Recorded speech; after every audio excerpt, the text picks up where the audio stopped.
to trial. Take it to trial. Welcome in, grab a seat, hit the like and subscribe. Cause Sweet Peas on the mic with that spicy little vibe. Got the courtroom streaming in the chat, going wild. We're debating heavy topics, but still laughing like a child. From objections to confessions to the judge's side eye. If it's justice and it's messy, we gon' talk about why. Every day's a new case, every moment's a ride. And when Sweet Peas in the building, we be learning with pride. Minds on deck, keep the room running smooth. Film freak therapist, you know, keeping everyone in the groove. Like to with the facts, pretty brown girl with the sass. Moreldia and Fowler keep the peace in the chat. But Jason walks in and the ladies collapse. Chocolate, take it to trial, where the truth gets loud and the laughs run wild. Sweet Peas got the spice, she's the queen of the aisle. Chat fam rolling deep, we've been here a while. Lights on, mics up, we gon' do this right. Take it to trial, every day, every night. Take it to trial. Morning shows are sharp, afternoon is on fire. And we catch every moment that the court might inspire. From witnesses whispering, the lawyers trying to hard. You know Sweet Pea breaks it down like a legal tarot card. Chats cracking jokes, dropping theories on the fly. We're serious when it counts, but we still testify. Minds hold it down when the trolls try to play. If you're out of line, court adjourned for the day. But when Jason logs in with that deep hello sound, the ladies in the chat, man, they all fall down. Take it, take it, take it, take it, take it, take it, take it, take it to trial, where the truth gets loud and the laughs run wild. Sweet Peas got the spice, she's the queen of the aisle. Chat fam rolling deep, we've been here a while. Lights on, mics up, we gon' do this right. Take it to trial, every day, every night. Take it to trial. When the sun goes down and the cases get deep, after dark gets spicy, no secrets to keep. Taboo topics, big laugh, slap, happy crew. Sweet Pea says behave, but we never really do. It's opinions, confessions, stories untold, but we handle it with heart like the chat made a goal. Hey! Take it to trial, from day to night and every wild mile. Sweet Peas million strong with her trademark style, and the fam in the chat always makes it worthwhile. Turn it up, show some love, hit the like on sight. Take it to trial, yeah, we live tonight. Take it to trial, yeah, we live tonight. Take it to trial.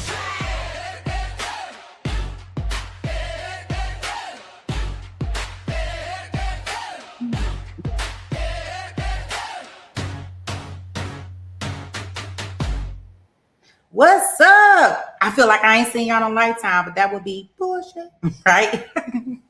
I just saw y'all. Welcome, welcome, welcome. Thank you for everybody clicking on the link to bring you over here. We are about to go to Utah. We just left New Jersey. I know, it's so wonderful. We could travel all around the world and be in all the courtrooms and do all the court stuff as much as we want and wherever we want to be. So, guys, this is what we're going to do. We are going to finish out we're going to do her cross-examination. For those that don't know about the case, I'll do a quick recap on the case for everybody that's coming over. If anybody came over from Catnall Williams, thank you, thank you, thank you. Yay, yay, yay. I appreciate you guys for hanging out with us. You know, true crime people, we love to just watch true crime all day. I tell you, I get off of here after being streaming all day and I'm still watching YouTube true crime. Like, it is almost so addictive.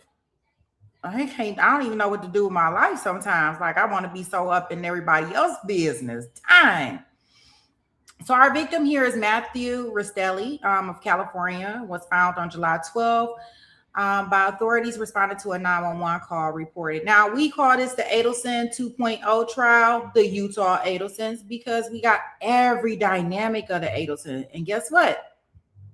They even Googled the Adelsons. So they were aware of these Adelsons also. So we have right now on trial is Kevin. He is the brother-in-law of Matthew. He is currently on trial. I'm almost sure this got to be first-degree premeditated murder. They plan this out to so much that is ridiculous. If you need to catch up on anything, you definitely should go on the channel. I got everything on there so everybody can see for catching up. So just to kind of give a rundown, we got a lot of text messages that came in. The mom is also facing charges because she Mama Gotti. She AKA Donna. The daughter, who we would compare to a Wendy, she already pled guilty. She says she can't go down for this. She turning on all of them. So I guess she was the first one to flip. So this incident, they let me see. What's the best way? I guess that's enough. Kind of like the timeline. Let me get us pulled up and get us in the courtroom. Share and see what this cross-examination was completely like. The one different thing about this trial, for anybody that doesn't know, we are piecemealing this trial. It is not gavel to gavel coverage, but it's definitely a trial that I'm nosy about, definitely want to hear about. So we still covering it the best way that we know how. And that's just kind of like getting pieces and parts from any places that we can find some coverage and some testimony so we can hear it. Some of our things is in order, and then some of our things is probably not, but we can hear it. That's the one good thing, is we can hear it. So some of my feeds come from Court TV, some of my stuff come from Law and Crime. I'm just all over the place.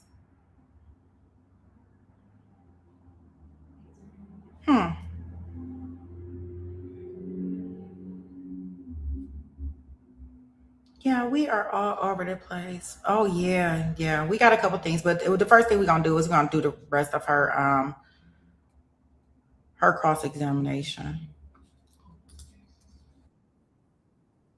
I can only tell because I'm like, okay, she's in jail, right? So I'm like, typically when we looking at New Day, oh, thank you so much, the sheriff. Oh, look at Sheriff Chuck. Thank you so very much. She said, is that Chuck Norris? Of course, SD. Hey, Katie, thank you so much. Aw, I appreciate you. So,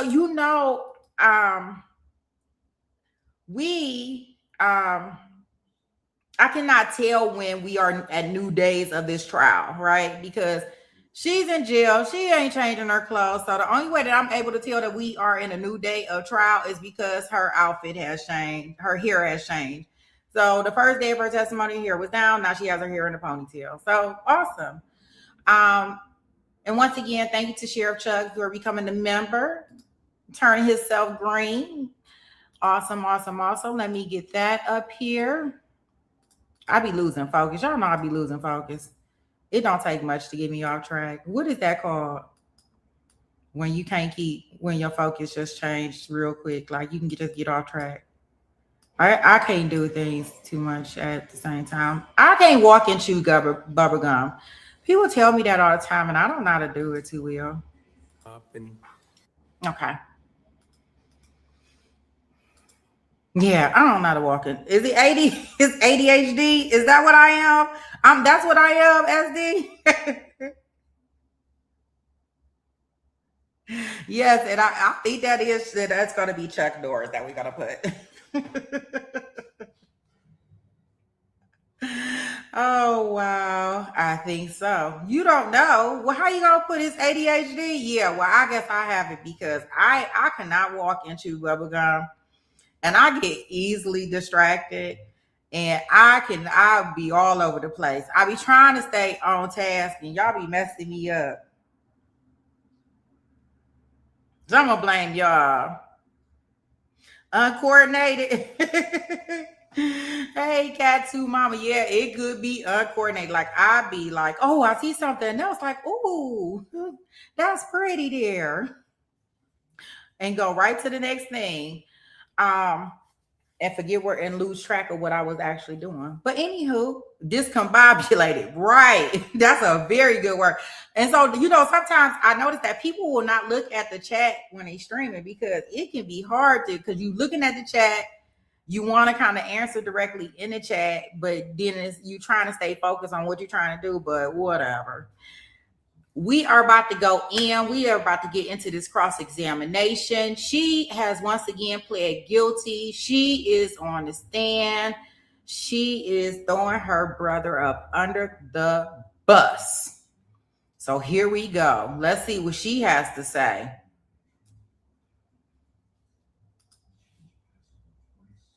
Talk and exhibits and throughout this trial references, and I used your name, Kate, in my opening. It's okay with you, all right? Yes, it is. Mr. Williams, why don't we swear her in again, because it has been an overnight break. Will you raise your right hand? Do you swear or affirm under the laws of the state of Utah, on penalty of perjury, that the testimony given in this matter today will be true and correct, so help you God? Yes. Thank you. Mr. Williams, back to you. Thank you. Now, we've never met, have we? No, we have not.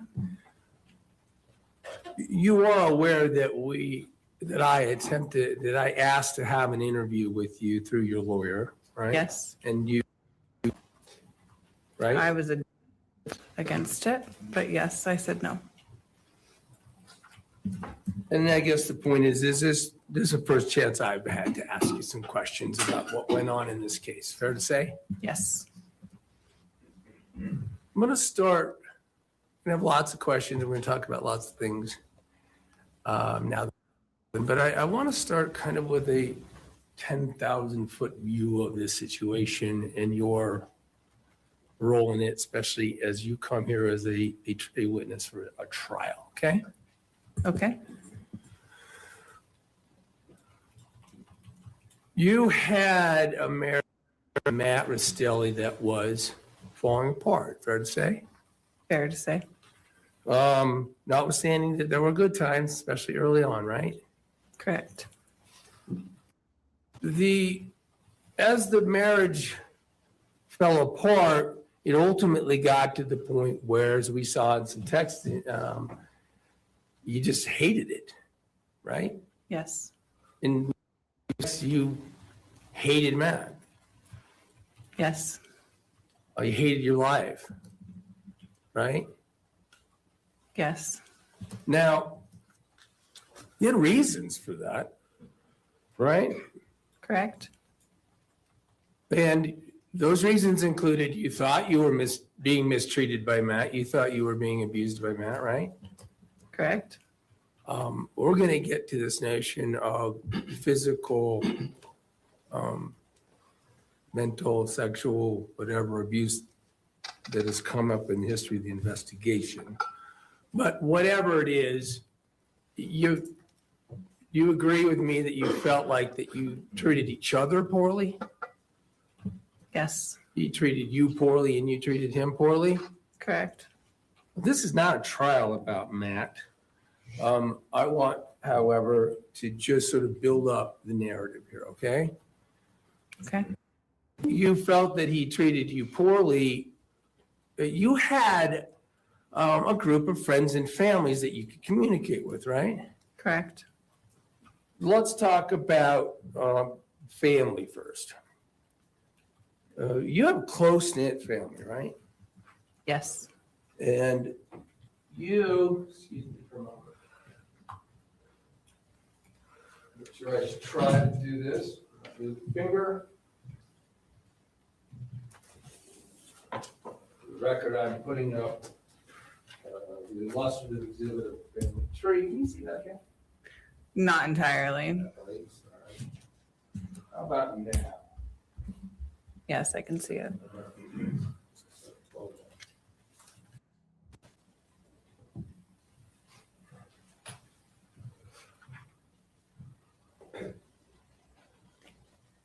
Your family, and I already established, was close-knit, right? Yes. We saw how, as a matter of fact, you would share a lot of electronic communications with them about what was going on in your life, right? Yes. And certainly you're being frustrated and upset, feeling whatever you meant by abused and things like that by Matt, you aired to your friends and family. Yes. Now might sound obvious. That's what we do with our families and friends, I suppose. But you did that in text messages, right? Yes. And you did, we see all these text messages, but let's be clear, you know how to use a telephone, right? You called, right? Correct? You called your family a lot, right? Yes. Now, we'll get to this interesting feature of some of the phone calls that you recorded in this case, but of course, this jury doesn't get to hear all the things you told your family on phone calls, but you made phone calls, right? Yes. And you aired your grievances to your family, Yes. and you knew their family sided with you on your irritations with Matt, right? Yes. And that helps explain why they would call him crappy and use poop emojis and things like that, right?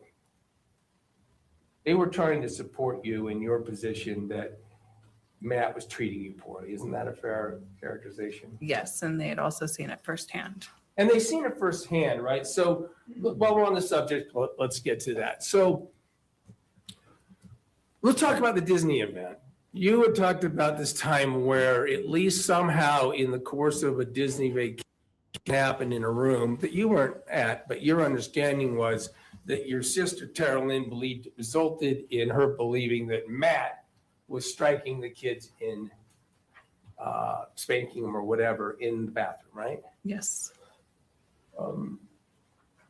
Again, this isn't a trial about Matt, but Matt was a heavy drinker, right? Yes, he was. And the point is that your family knew that. Yes. They knew that from seeing it, right? Correct.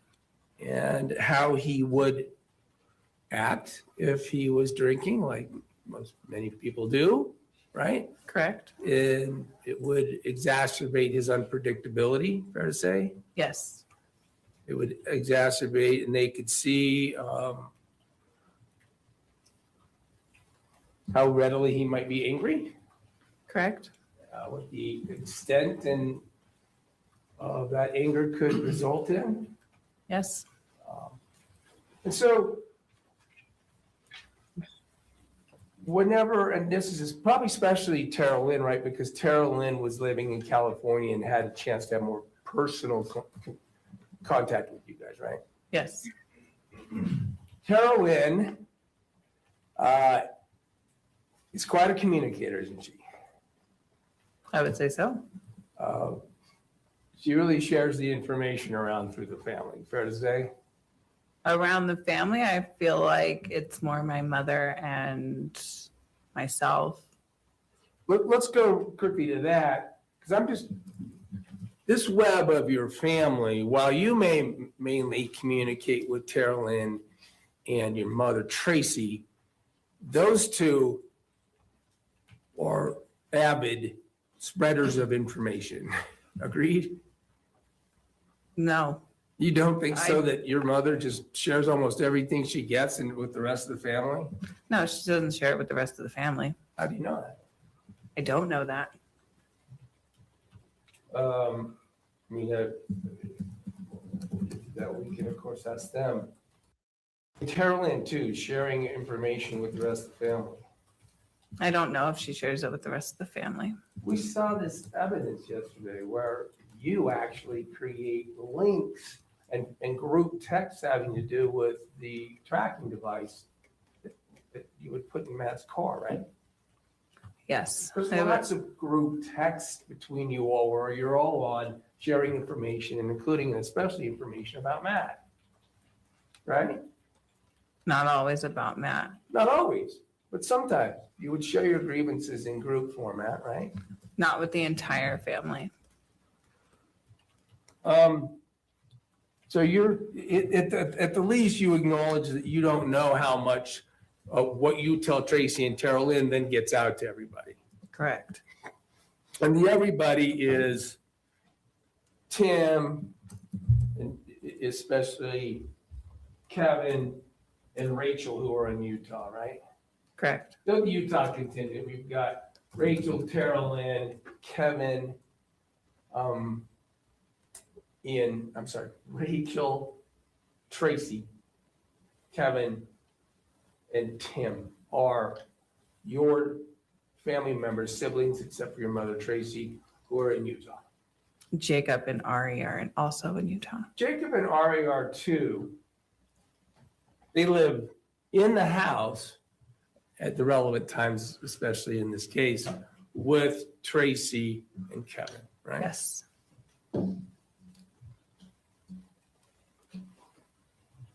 And so as this marriage of yours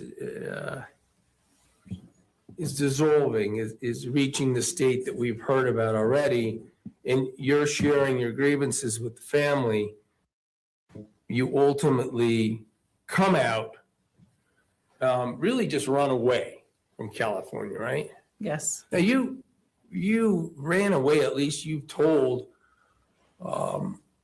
police and others that you ran away because of domestic abuse. Agreed? Yes. Domestic violence. Agreed? You would have to define domestic violence. We'll get to it, but if those were your words, what does that mean? When you're telling people you were a victim of domestic violence and had to flee, or what did you mean? I never stated that he hit me. Okay. So when you use the word domestic violence, you didn't think somebody was going to take that to mean he struck you? It was other forms of abuse. My point is, if you were use the word domestic violence, Would sexual abuse be considered domestic violence? well, I ask the questions, but you use the words domestic violence when you described why you had to flee from Matt, right? Yes. And you don't know what someone would take that to mean. If you didn't mean hitting, certainly the rest of your family, when you called it domestic violence, might think you were being hit, right? Possibly. And you described the abuse as something that was such that when you ran away from California, you were afraid that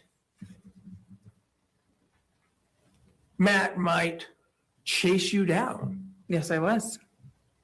So I think you have called it scared shitless he was going to come out and hurt you. Absolutely. And those are things, again, that you shared with the family, and the family knew your situation when you fled here, right? Correct. Now, that doesn't mean it's true, but that's what you said to the people in your family when you fled from California, and then you arrived in Utah, right? Yes. Then overall, again, from a higher view here, is you've run away from an abusive husband. And in fact, it happens to be that when you did that, it was actually Tara Lynn's idea to put a tracker in, right? Yes. To put this thing that they had gotten at Disney to track kids. She still had this air tag. I don't call it a tracker. It's an air tag. But that was to know where Matt would be, assuming that he was in the truck, right? Yes. So Tara Lynn is saying we better track where Matt is in case he chases us, right? That's one thought you guys had. What if he gets and chases after us? One is to know if he otherwise later comes. This is what was what you and Tara Lynn talked about, is the need for knowing where Matt was, right? Correct.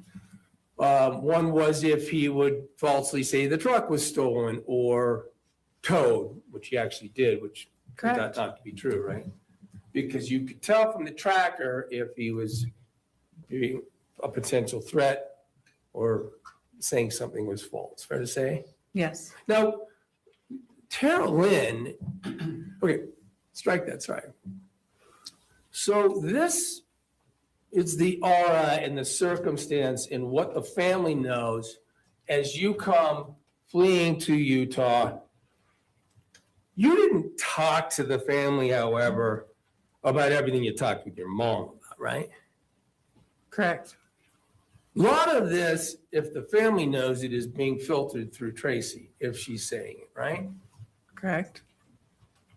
Now, you get there and we've heard about the lead up. Matt was expressed being very angry at this circumstance where you took off without telling him, right? Yes. And do you agree that that's understandable on Matt's part? Yes.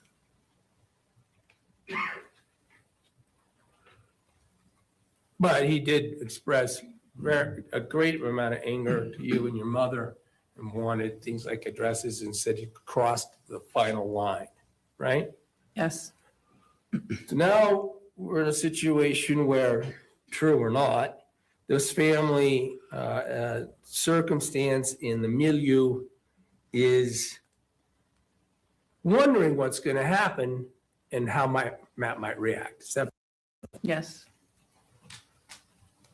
Couple weeks go by, you're engaged in discussions and plans and stuff about how you could actually make it final. You could stay here, keep the kids, and not have to return to the marriage, right? Correct. Now, there's a variety of ideas that are bantered about. Agreed? Yes. Now, look, those were all thoughts and plans and ideas that you and your mom were working together on, right? Yes. There's certainly, you're not involving in that regard your whole family. You're not talking to your sisters about these various plans to try to make this permanent. I was talking to Carolyn and Rachel. Yes. Carolyn or Rachel, that you didn't want to go back? Correct. That, again, these are people that are, at least at this point, have heard that among the reasons are you're suffering domestic abuse, right? Yes. Let's get to that. You brought up sexual. I mean, you described to all these people that you're being sexually abused by Matt. Yes. Now, said, what do you mean by sexual abuse? You would tell Tara Lynn that you were being raped, right? You would force me to have sex with them. Yes. But usually it's the word rape.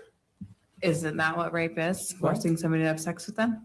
Once again, I asked the questions, but you used the word rape in connection with what you were suffering at the hands of Matt. Yes. But Matt, in reality, Matt didn't rape you. I disagree. Okay, so these are the discussions you're having with the family about the severity of your need to remain in Utah and to not have Matt in your life, right? Correct. Sorry. So,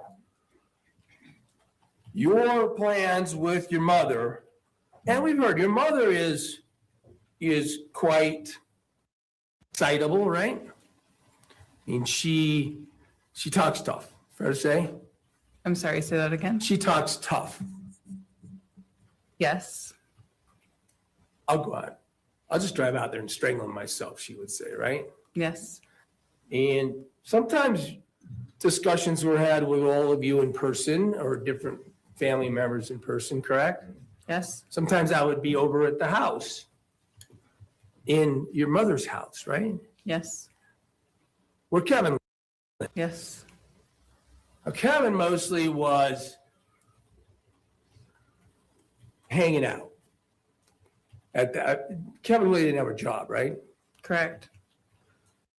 And was kind of beholden to Tracy, your mother, right? I'm sorry? He didn't have money. He kind of was beholden to asking her for money, having her buy food and things like that, right? Correct. As a matter of fact, what Kevin was is a really, really good pool player.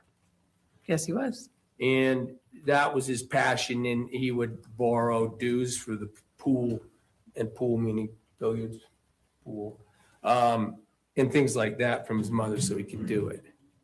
Yes, as far as I knew. We might unpack this again a little later, but I mean, Kevin would express shame about that role, wouldn't he? He never expressed it to me. Well, you knew that he, as a matter of fact, and we'll get to it, and I think maybe addressed it a little bit on direct.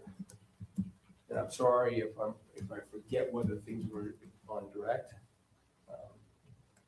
to that age, but this notion that he would tell his mom he felt worthless. Yes, she shared that with me. That so much so that he felt he really didn't have a place on this earth. Correct. That was related to, in part, because he was pretty despondent about a breakup with the girlfriend he had in Illinois. I don't know the reason why he felt suicidal. You just knew that he expressed feelings of worthlessness and suicide, right? Correct. And again, when we unpack in more detail these events of the night in question when Matt was murdered, as you say, by you.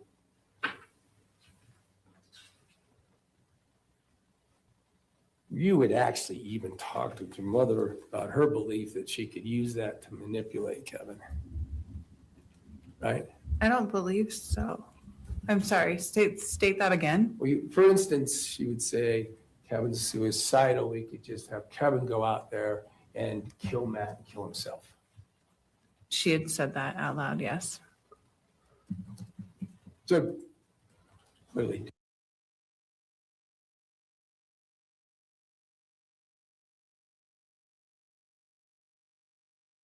That's me muting. Oh my gosh, her testimony. Did y'all just hear that?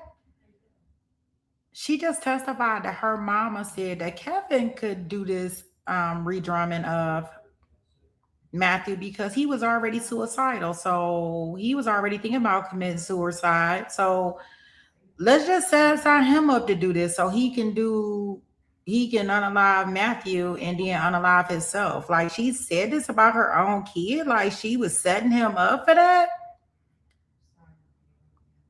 Oh my goodness. And this attorney, you notice that he said, you claim that Matthew was redrummed. So it's not that they claiming it. You claimed it. You murdered it. Remember, they trying to flip this stuff around. And I kind of feel like they could have, like, what if he had some mental stuff going on, guys? Walk down this line with me. Kevin got mental stuff going on. They used him because it seemed like the mama and the sister, this one right here, then you got the other sister that put the tracking on Kevin's car. So when you're thinking about all of these things, could they have played a role in manipulating Kevin's mind to set him up to do this? Like telling him, oh, your sister's been SA, your sister has been domestically abused, she's trying to get away from her husband, blah, blah, blah, and set it up so much to where Matthew comes through the door and then he starts shooting. Like, oh gosh, how does that work? I just think that is some different things. I just think they manipulated him in a way. The mama and the sister, and she was very pretty, and not to say she not. I mean, well, jail does some things to you, right? Get some of them potatoes and stuff, and sometimes stuff ain't really good, but that does something to you, right? Mom is actually pretty. I thought they were both pretty, so I'm like, oh my goodness, sisters, everybody. Now, how do you go through these lengths? And then she way more gangster than Donna Adelson because she like, I'll go strangle him myself.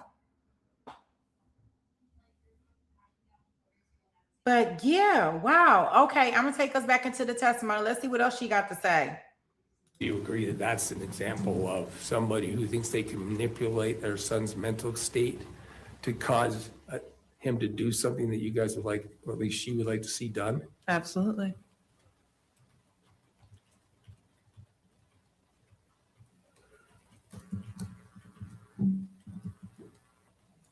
We've seen the workup while you're out there to coming up with various plans and ideas and attempts to not have to deal with your life with Matt, not have to go back to California. Some of them were delay tactics you've described, right? Correct. apparently by a divorce lawyer who even suggested delay tactics. Yes, sir. And that continued to go on until, as you have agreed, that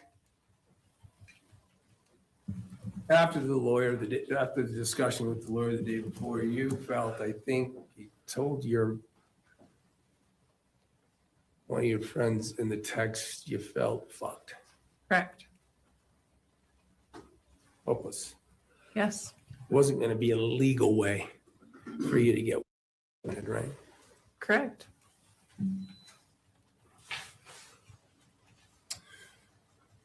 And is that then, in your mind, the time that you believe you entered into a conspiracy with your mother to enact a plan to lure Matt to Utah? It happened about 2 weeks before the lawyer's conversation. Well, let's talk about that. Maybe I'll unpack it later. At the time that you felt hopeless, then you already had like what, a plan B or D or C that involved getting Matt killed? Yes. Say 2 weeks before. What do you mean? There was discussions about how we could get him out here and could make it look like self-defense. 2 weeks before. Yes, sir. We may go through some of your prior statements in that regard later, but I'll stick with that for now. I mean, that didn't start that plan, whatever. By the way, when you had those discussions, it was just you and Tracy, right? I believe so. I mean, you remember, you in fact would sometimes leave your electronic devices somewhere so the two of you could talk and there wouldn't be a chance that it would be overheard. Correct. Out in the yard and things like that, right? Correct. These were never discussed with any of your family members, right? The plan to murder him? No. The plan to lure him out so he could be hurt. It was discussed with my mom and Kevin and myself. Well, let's get to Kevin. What do you mean discuss? More into the mic. You're getting really faint, please. Sure. What do you mean discuss with Kevin? Kevin's never around. He was around sometimes and he would be a part of those discussions. You're saying now to this jury, in this trial, that Kevin involved himself personally in discussions about luring Matt and hurting him? Yes. As we're going to find, that's news to me. When was that? When was it that Kevin was involved with discussions? After sushi, I know that he sat down with us and had that discussion. Well, we're going to get to that too, also news. But you said that weeks before you're putting together a plan, whether it's A, B, C, or D, with your mother to lure him out and have him killed. Your mom's actually saying she'd do it, right? Yes. She'd shoot him. That's what she's telling you, right? Yes. Let's be clear. You're not telling this jury that Kevin was part of any of that discussion, right? He did have a part in a discussion, yes. Well, let's nail it down. When? I mean, After sushi.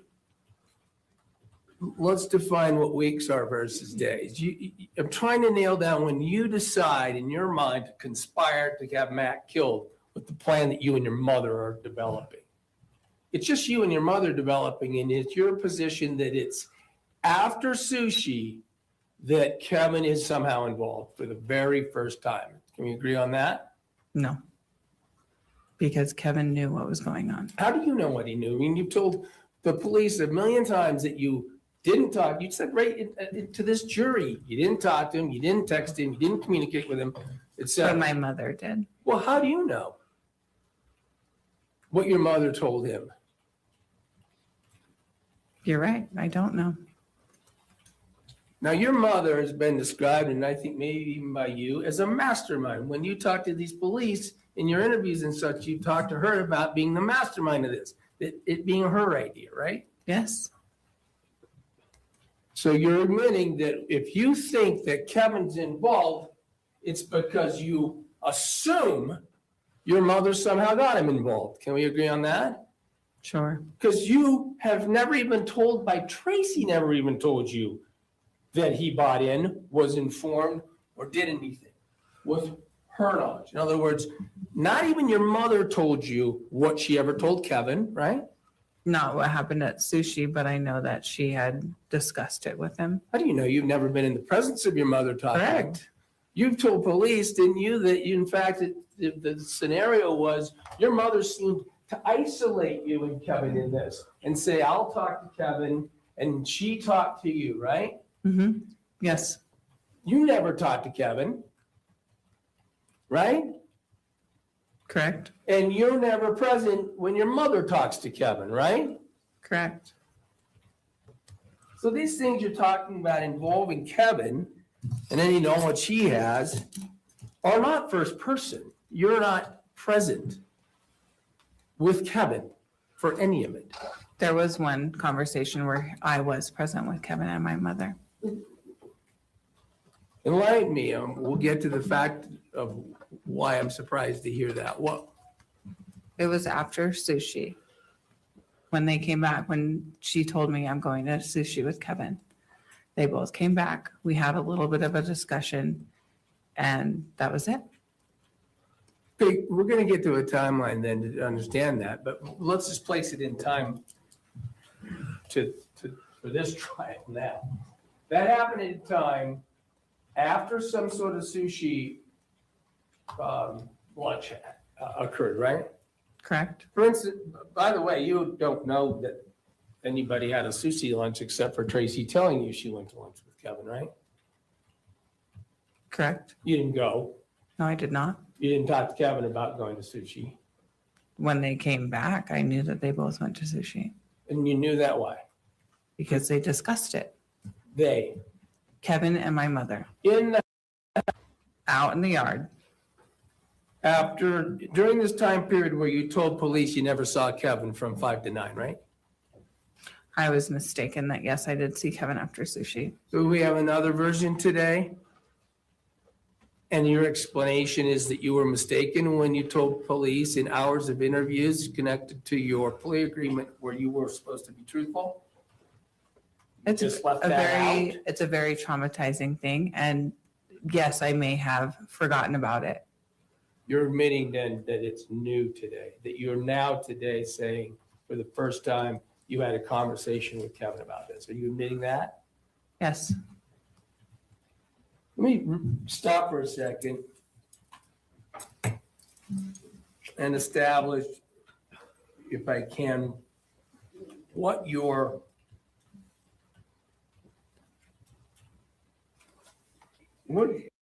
occasions that you have engaged in communications and interviews with law enforcement. After you entered into,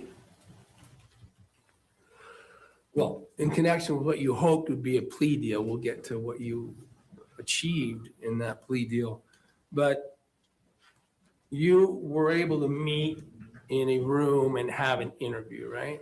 Yes. And that was with your lawyer Yes. and prosecutors Yes. and Detective Nordine. Correct. Detective Nordine, I rarely get to do this. Do you see him in the courtroom today? Yes, I do. Where is he sitting? He is sitting behind the prosecutors. With the badge. So you've got, Yes. he's the case agent.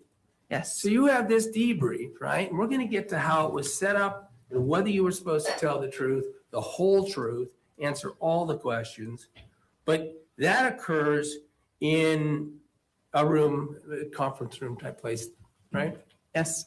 Then you have another meeting in December, I think it's December 18th, where they engage you in a Zoom meeting from the prison, right?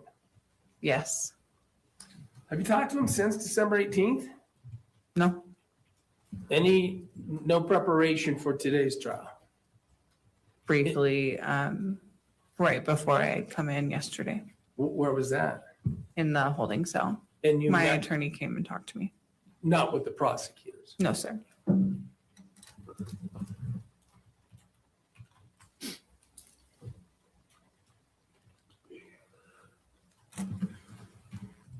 Again, we'll pack this more, but trying to stay on this narrative of the overall events and your role. Whatever the timing of things for your conspiracy to kill Matt, after it happened, you, of course, lied to police.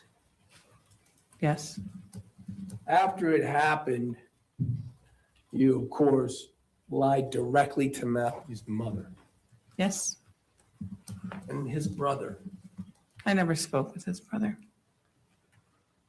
You know that Tracy did, right? I was not aware.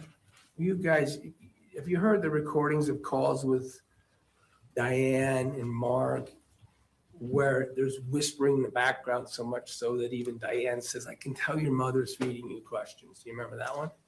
I was not aware that Mark was on the telephone call. Okay.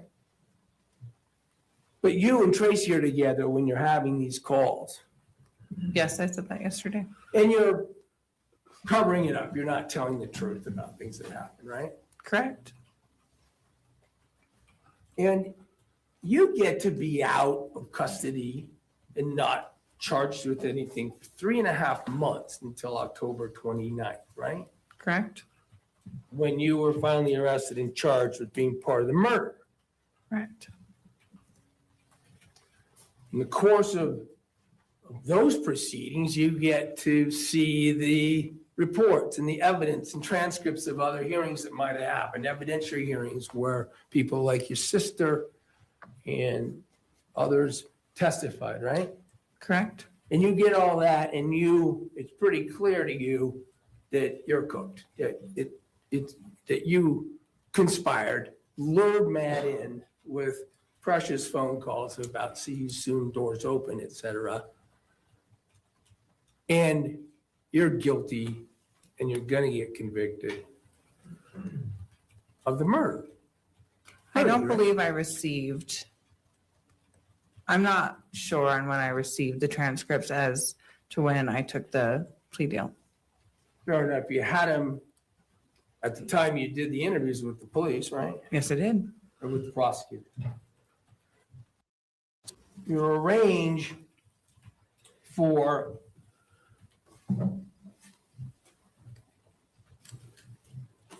excuse me. It's 1, 2, 3, 4, 5.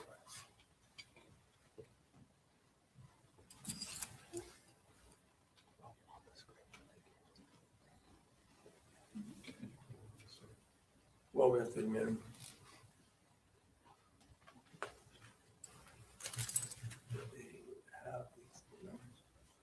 You arrange for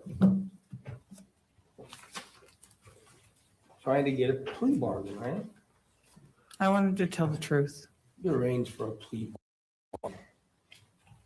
Yes, I came to my attorney and I said, I want to tell the truth. You could have told the truth without a plea bargain, right? I could have.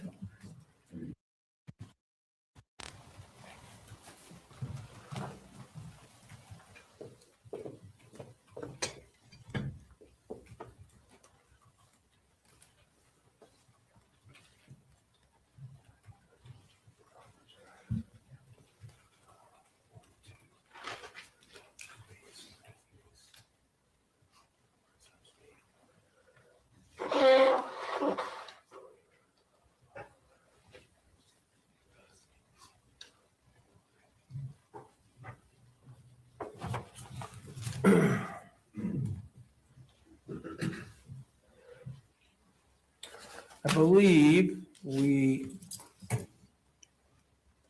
have a stipulation and agreement that defense exhibits 1, 2, 3, and 4 are admissible. State concurs. All right. Defense exhibits 1 through 4 are admitted without objection. For the record, and the benefit of the description, in the exhibit list, exhibit 1 is a letter that we'll call an offer letter from the county attorney's office. Exhibit 2 is what we'll call a proffer letter. From that. That's June 6th. Thank you, Your Honor. May 16th is the offer letter. All right, so May 16th is the offer. Exhibit 1. Hold on, let me get that in. What year? 2025. 2025. Thank you, Faye. And then June, what was the? June 6, 2025 is in Catherine Nastelli's proffer to her lawyer on the lawyer's letterhead. Then there is exhibit 3, which is called the grant of use immunity document. Signed May 19th of 2025.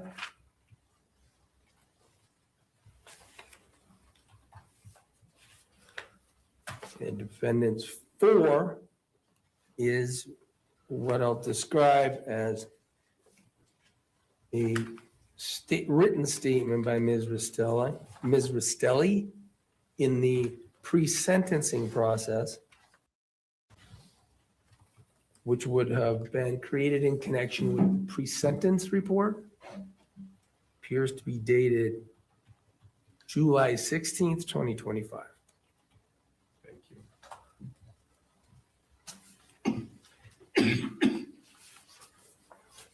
At any rate, I mean, you didn't call him up and said you want to tell the truth. You had your attorney see if he could get your plea bargain, right?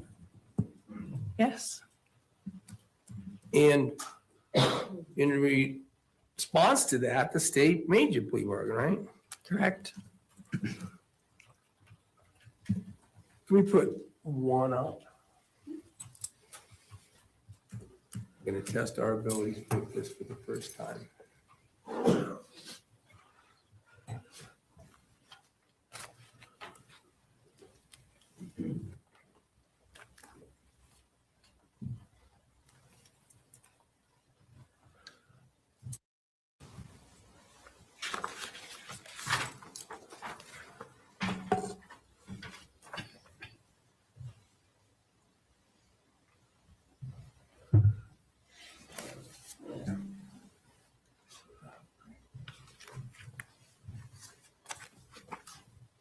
Right, do you see exhibit 1 in your screen, Kate? Yes. Request to publish. Any objection? No objection. All right. You may publish it. No objection for the state on 1 through 4 on publishing. Thank you. This is what we're calling the offer letter. Your attorney, apparently pretty skilled, he gets them to offer you a plea deal that would reduce the murder to a second-degree felony from a first-degree felony, right? Correct. Now, you certainly understood the difference. That Just a explain to me. second-degree felony has an indeterminate sentence of 1 to 15 years, whereas a first-degree felony, and if it's a murder, is 15 or even 20 years to life in prison, right? Correct. You move from 20 to life to 1 to 15 is your indeterminate sentence. You knew that was going to be part of the plea bargain that the government gave to the person who lured Matt to his death, right? Correct. And some other included that you would plead to some other things.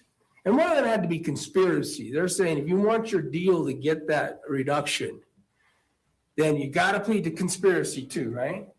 Correct. Now, the conspiracy you understood, you had a lawyer, you ran all this through your lawyer, right? Correct.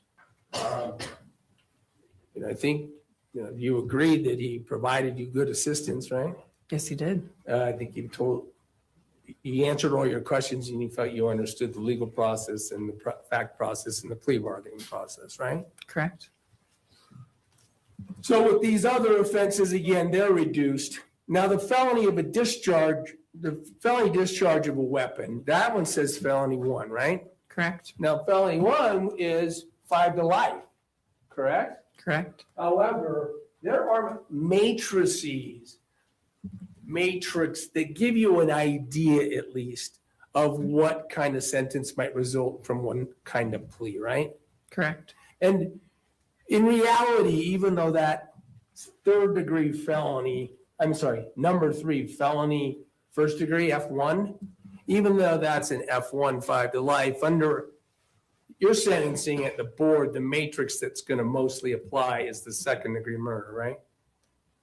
I'm sorry, say that again. You've got a matrix that applies in it, and it shows what the likely sentences might be from the board of pardons for various offense levels, right? Correct.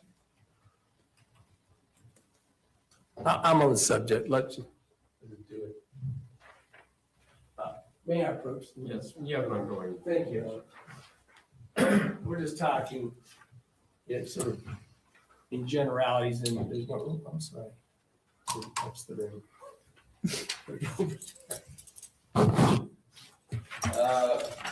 Move for admission of defendants 5. No objection. Objection. No objection. Correct. Exhibit 5 is admitted without objection. So let's put 5 up as we talk about what this offer letter means for you that the state's willing to give you. It's this, as it comes up, as we're getting it up, it's a matrix. It was part of your pre-sentence report, right? Correct. And what we were talking about in terms of time is, if you look down on the matrix as they being pre-sentence report preparers, and your lawyer was speaking to you about this as you indicated, there's this square around 108 months, right? Correct. That's because you were allowed to plead to a second-degree felony, right, that resulted in death, right? Now, Yes. and you were shown that if you go over here to first-degree murder, which is what you're charged with at the time, that's 11 years more, 240 months, right? Correct. Right, could we go back to the proper letter, exhibit 1? The offer letter. So entering a plea deal at this point at least gives you the idea that you might get, which is 11 more Christmases by entering a plea deal, right? Out of custody. Correct. You don't know. Your lawyer explained that this is an indeterminate sentencing state, right? Correct. So it's actually in the hands of the Board of Pardons, Yes, it how is. long you actually did. Yes. And that matrix is to give you an idea. We're talking about how that gives you an idea about the difference between murder and second-degree felony that you were allowed to plead to. But there could be board hearings where the parole board actually varies from that to some extent for some reason. Absolutely, to my understanding. People can go talk at those and ask to be longer than 108 months, right? Correct. And people can come and say, you know what, she did a good job testifying, and as the state of Utah, we think she should get consideration for that. And they can actually help advocate for you to get your 108 months later. The government can, right? That's news to me. Let's go back to what you had to do to get this from the government. This is what the government says. That you have to give a full and complete proffer of evidence through your attorney. This says Mike Brown. I didn't redact this, but fine attorney. And the idea is that you're supposed to give him an idea, and then he's going to give the government an idea of how what your testimony would be, right? Say that again. That was terrible when I ran on and on. I apologize. Number one in the offer, that's contingent. You don't get this offer. You don't get this plea bargain unless you undertake a proffer of information through your attorney. You give the government some information, right? Yes. Okay. I hope that was a little better.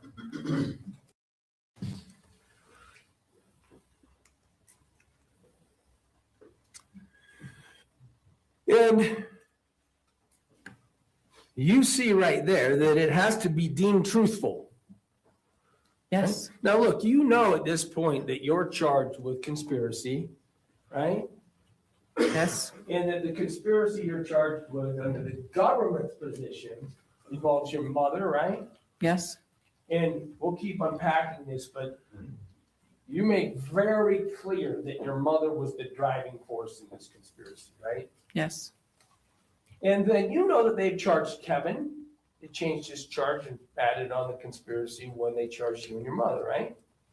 I was not aware of Kevin's charges. You didn't know Kevin was charged with conspiracy? Yes, I knew that Kevin was charged with conspiracy after reading over paperwork I received. And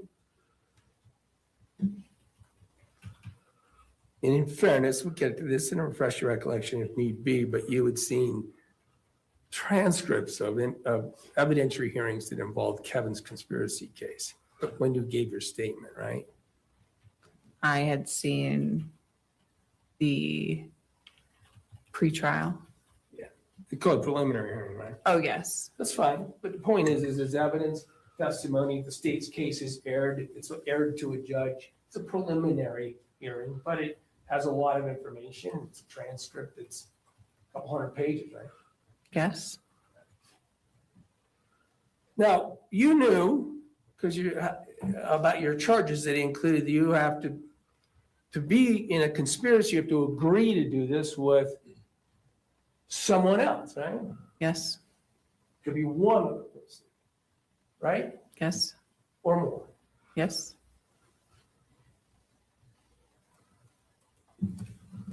Then, according to this document, the government says, we'll receive the proffer, and if it's determined to be truthful, we'll send you an immunity letter, right? Yes, I believe I got the immunity letter the same time I received this paper. Even though it's dated different, that's for the record, Exhibit 3. Immunity means we'll not charge you in relation to what you tell us, right? That's your understanding of it. Correct? And if you have said false things previously, we won't charge you, right? Yes. However, it says, if when you get on a witness stand and we think you're not telling the truth, you could be charged with perjury. Correct. So I still need one. So then the third contingency is a formal interview to be conducted of Mr. Rastelli by detectives at the American Police Department. That's the third one, right? Yes. Okay, so that's what you need to do to get this plea deal in this reduction. Yes.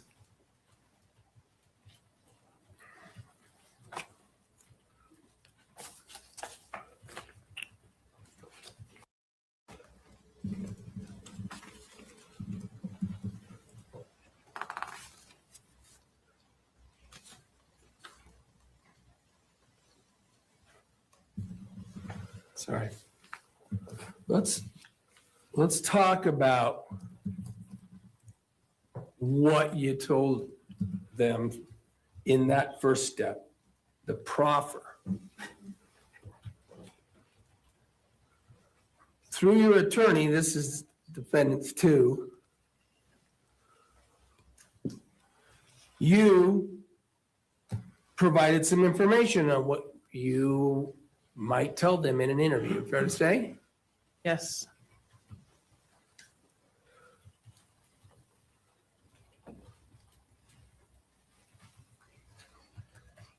among those items of information that were iterated,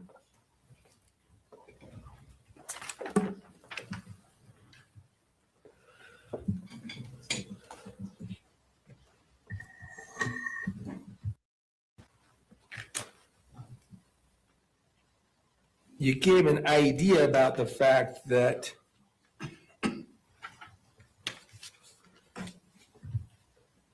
you spoke about your relationship with Matt and your relationship with your mother and confiding about your marital issues and things like that, correct?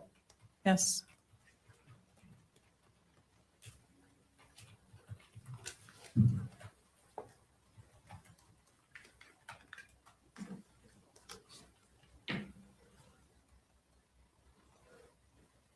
Can we get two up? Yeah. Okay.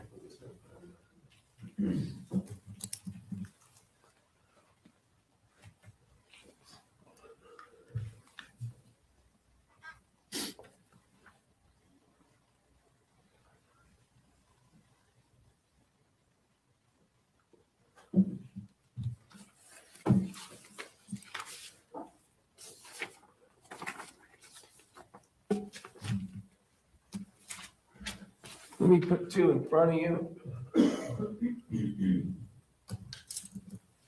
Sorry.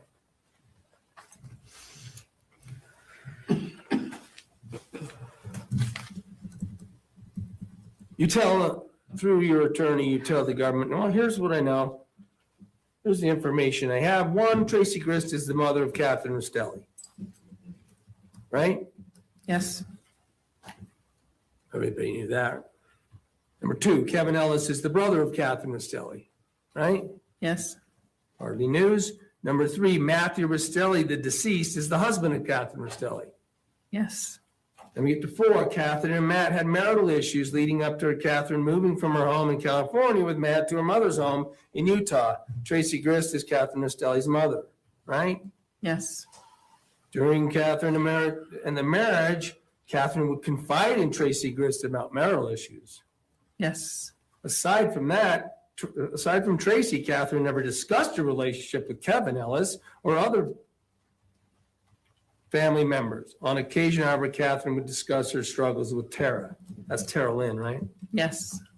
Now, we already talked about how information proliferated through your. Let's go to 7. When Catherine moved to Utah to live with her mother, Tracy, it became apparent Tracy wanted to remove Matt from Catherine's life. Right? Yes. Tracy wanted to remove Matt from your life. Yes. You did too. Yes, I did. And according to this offer that the government needs to decide is truthful, you otherwise didn't tell any of that to Kevin. Agreed? Platt says you didn't communicate with Kevin. Yes. 8, Catherine believes Matt and Tracy have never gotten along well. That's, by the way, clear from the evidence you saw yesterday, right? Yes. That Tracy has issues with men and wanted to act against Matt. This information you had your lawyer sent over is just Tracy doesn't like men? I believe so. Doesn't like what? Men. Thank you, Your Honor. Large group of folks that cannot stand the fact that sometimes I mumble, so please call me out. And so she wanted to act against Matt in action which Tracy initiated, right? Yes.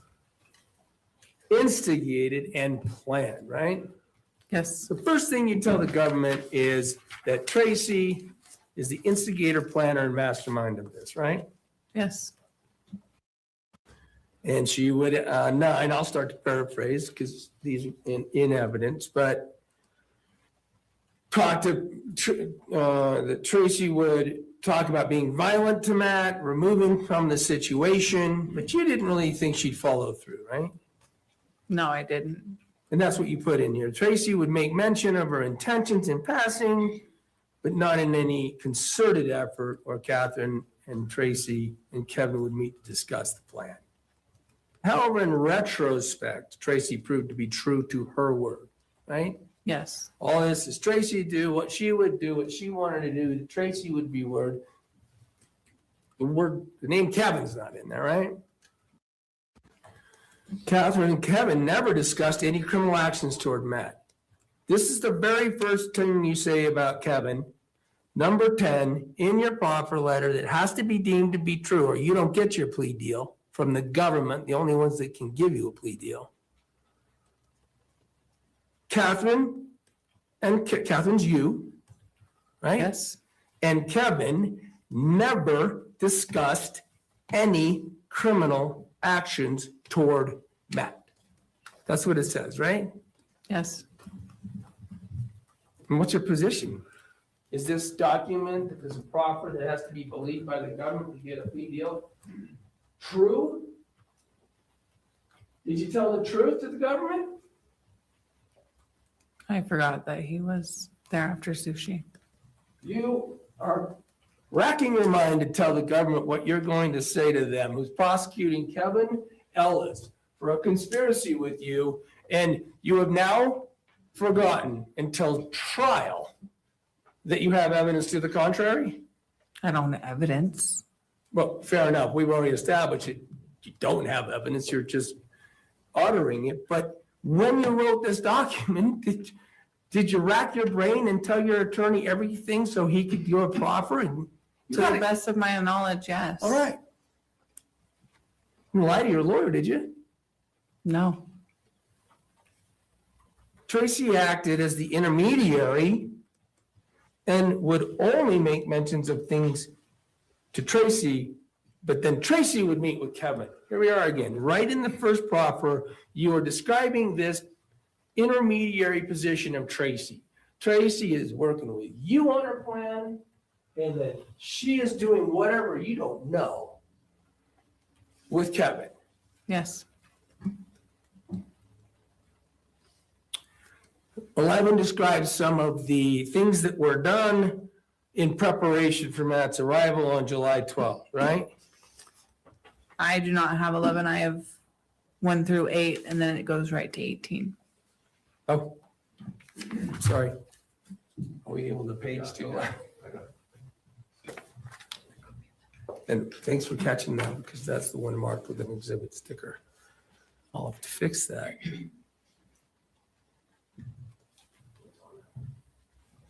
So now we can just show it on the screen. I can walk through.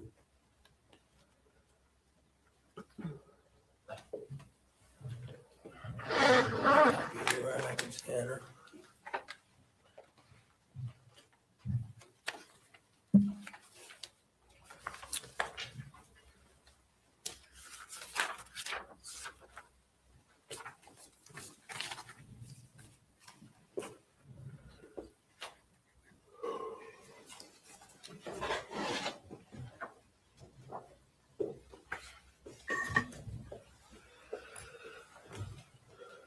It's not working when we publish. Not published. Sorry, it's on our screen, but not published. Is there something we need to do? All right, once again, this exhibit, I've been running through you with 10. I'm sorry that you don't have that. Can you see it on the screen? Yes. All right. We already established in paragraph 10 about Tracy being an intermediary. You never discussed any criminal actions towards Matt with Kevin. Then you start to describe what happened on July 12th. And it says Tracy removed the magnetic screen door where he would enter. And why? That it would make it so Matt could enter the home more easily, right? Correct. Now, it's Tracy who did that Yes. on this proffer. Now, when you interviewed, you acknowledged you and Tracy both did that, right? I never removed the screen door. No, fair enough. We're just on screen door here. But in terms of preparation, blankets, moving toys, screen door and all that, you were present. Yes. Kevin was not. Correct.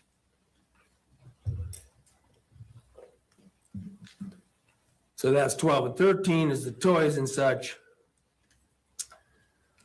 This says Tracy mentioned to Stephanie after the fact that if Stephanie wanted a photo of a body, Tracy would have to take a picture of Matt's body and give it to her. Let's talk a little bit about that. That's Tracy Slocum, right? No. Oh, I'm sorry. That's Stephanie Slocum, right? Correct. Thanks. Stephanie Slocum is somebody that you had met and talked to about this case online, right? Yes. That's through this box called Discord, this platform. You can tell my age. It's a platform where people communicate and do whatever they do, tell stories, sort of like as if you could go sit in a room with everybody, right? And also Instagram, yes. It's like Instagram, and you can pop in and out. And I'm really sorry because frankly, I'm sure I don't understand it, but I'm just trying to establish where you meet Slocum. Do you know that Slocum has testified in the hearing before where she called you her best friend? I know that she testified, yes. You saw I her do not. transcript Yes, and I was appalled at her lies. because she's just full of it, right? She didn't tell the truth about almost anything that she says you and she talked about, right? She told the truth on some things, but most things I was shocked that she said. Let's talk about the things, though. Sorry, I get tangential, but while we're on the subject, Discord and everything else, I don't want to forget. I mean, you're on there all the time. You are constantly on Discord, Instagram, and other things as well, right? Throughout the day, yes. And how many, there's hundreds of entries on your phone download of you being on Discord where you're sharing stories and talking to people, right? Yes, And smoking pot. yes, One of the things you do is you get on Discord, you'd all get in there and you all smoke pot together and then you talk. yes. But focus on, you said that Stephanie did say some true things. For instance, when you started talking about Matt and your life and your abuse on Discord, right? Yes, You really expressed to these people that you were a victim of abuse and rape and things like that, right? yes, And you did a pretty good job to the extent that even some of the males on there would express, where's he live? I'll protect you from him. I'll go get him. Tell me his name, things like that, right? I don't ever recall them saying that. Well, Stephanie recalled it. Are you saying she's lying? Yes, So are you saying you didn't say any of that stuff? I'm not saying I didn't say any of that stuff. I'm saying the men on there. And here's my React. point. Sorry to interrupt you. Here's my point. You could tell stories that could get men to react on Discord. Agreed? Can you agree with that? Sure. So that's where the Stephanie reference in here comes up. And it's to the point that Stephanie had this sort of obsession with crime and gory details. Agreed? She did. Yeah, to talk about that you'd even send a picture of Matt's dead body to her if she wanted it, right? I did not say that. No, You'd have Tracy send it? I did not. Those words never came out of my mouth.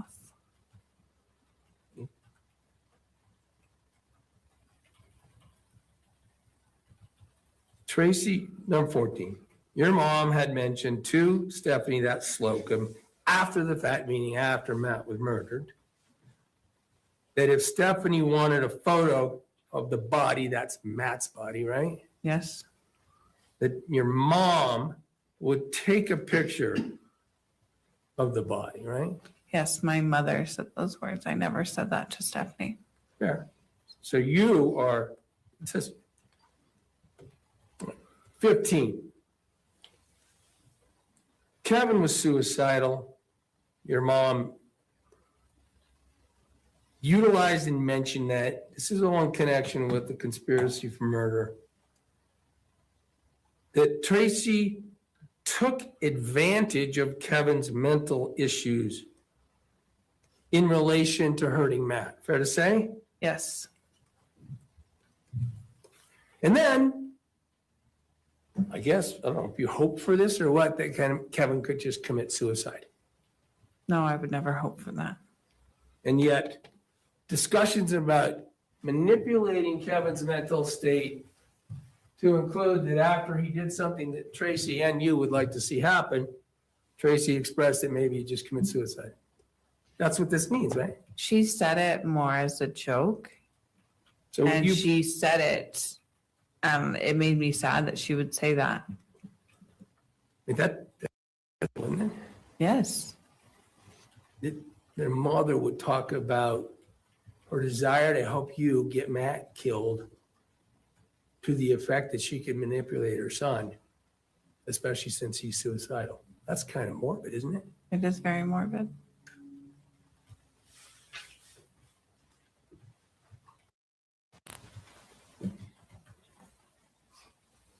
Then we get to paragraph 16, which has to do with using the AirTag trace, right? Yes. We've already discussed, at least in your mind, yours and Carol Lynn's mind. And once again, Carol Lynn is never in on this idea of hurting Matt. Correct. You agree, Carol Lynn is a good person. She would not engage in Correct. helping you hurt Matt. Correct. And she could only know about Matt and what Matt does or says to you or abuses you from you, right? I sent her voice recordings. But you recorded Matt on when he was explosive, right? Yes. Yeah, you also sent Carol Lynn communications that were from Matt that seemed abusive, right? Yes. We have some of them in the trial. I think we're going to maybe introduce their thumbnails and some of the exhibits that you had where you're saying, look what Matt's saying. You're stoking this situation with Carol Lynn about what Matt is doing and how he treats you, right? Define stoking. Oh, you are presenting your stuff that's inflammatory. Inflammatory. Yes. Define inflammatory. Flame, stoking. I get an emotional reaction out of the person you're sharing it with. Yes. Got that reaction. Carol Lynn reacted. She did. Anyway, we're getting to what happened. AirTag, paragraph 16. Tracy instructed Catherine to stay upstairs. Don't come down when he arrived. The plan was either Kevin or Tracy, if needed, would shoot Matt with the gun and place the knife in his hand to sell the story of Matt being the aggressor, right? Correct. Right. Kevin or Tracy, we're going to return to this a number of times. It's Tracy telling you that either she'll kill him or Kevin will. Yes. But there is no time that she ever told you Kevin's in on doing it, right? She told me, yes, that Kevin was willing to do it. So that the fact that you have repeated, we'll get to, have told the government that Tracy never told you what she did and talked about what Kevin is now changing at the trial? I don't think that she did tell me I know what your assertion is. she and Kevin had a discussion and that if Kevin didn't want to do it, she would do it. Now, that's not what this says, right?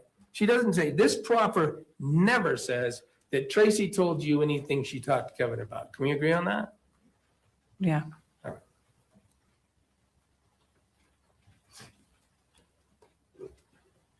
17 talks about how, you've already said, Matt didn't bring that knife.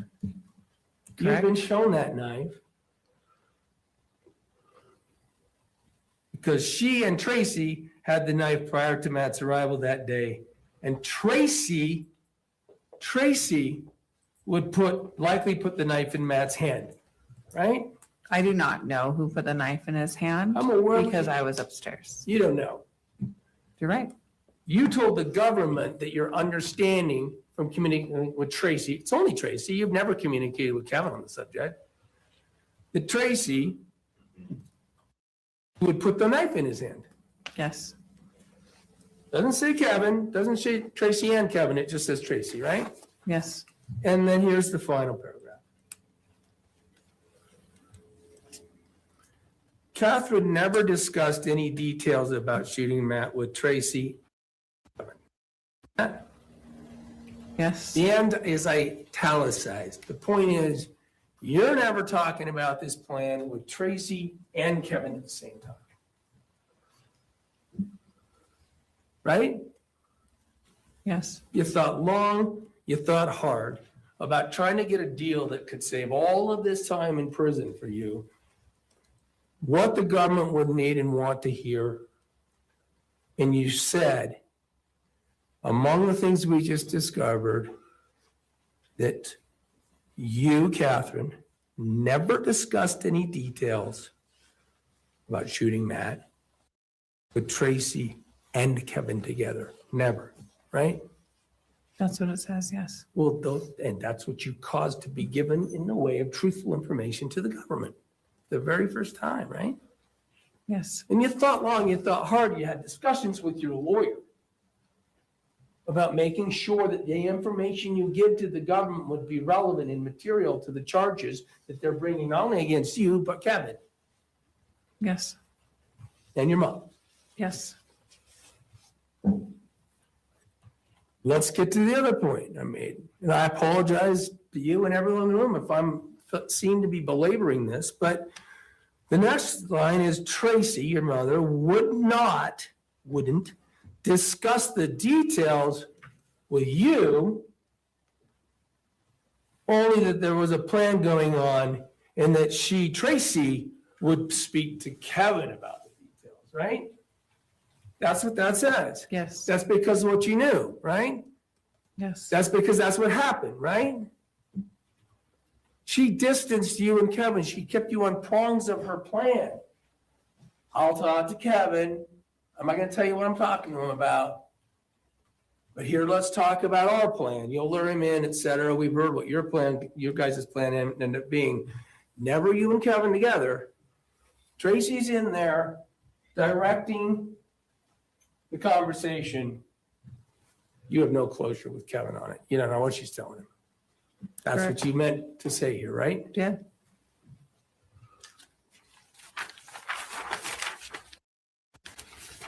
Well, we already established in Exhibit 1 that the first part of getting this deal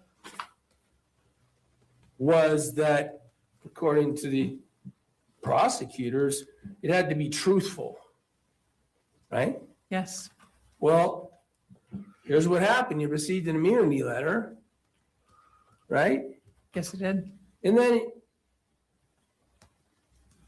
the prosecutor who said what you said, what we just went over had to be truthful, arranged to have you interviewed, right? Yes.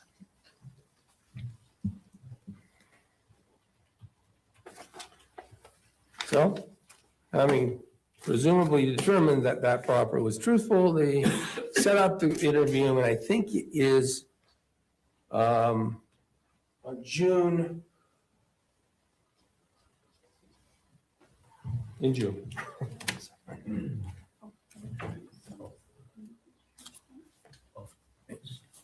June 12th, y'all get together in the room and you have this discussion in this interview with the prosecutors, and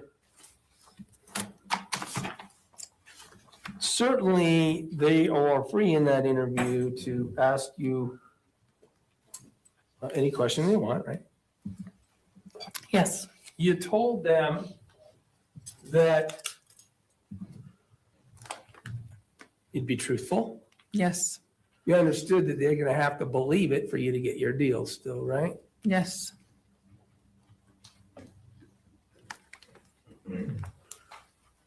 Let's run through what is or isn't said in that interview. Your interview to get the deal.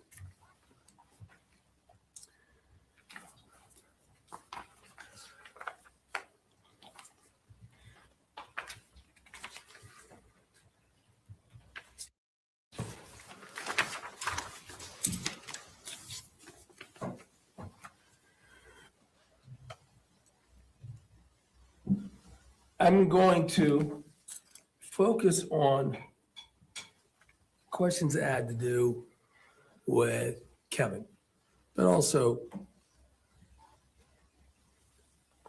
what you said about Tracy being the mastermind, okay? Okay. Having given the proper that we just went over, when you get to the subject, speaking with Detective Nordine and the prosecutors,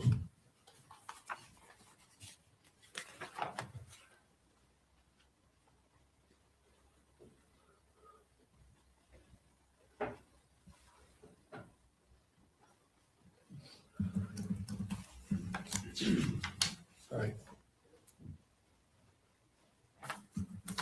You again reiterated to the prosecutors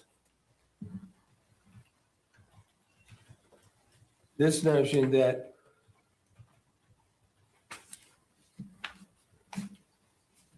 you don't know that there were any conversations with Kevin about this plan, right? I was only present for the one after sushi. Well, you agree as you sit here today, you've never said there was we've already established you said there wasn't any conversations in your proffer letter. You remember telling the police when you had your I must be truthful to get my deal meeting that there was never any meeting with Kevin. Yes.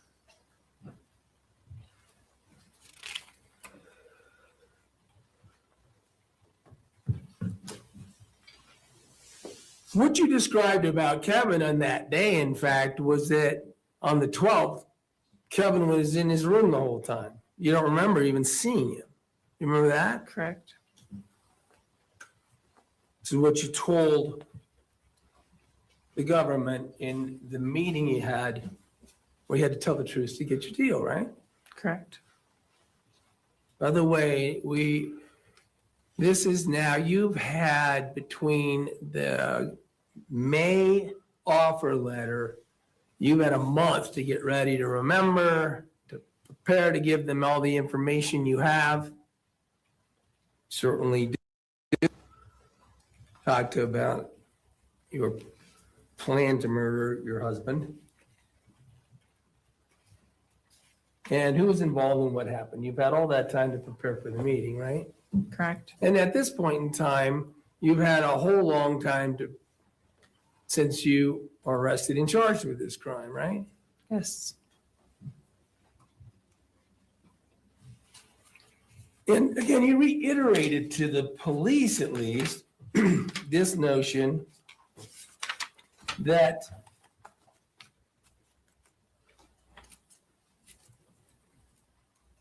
your mother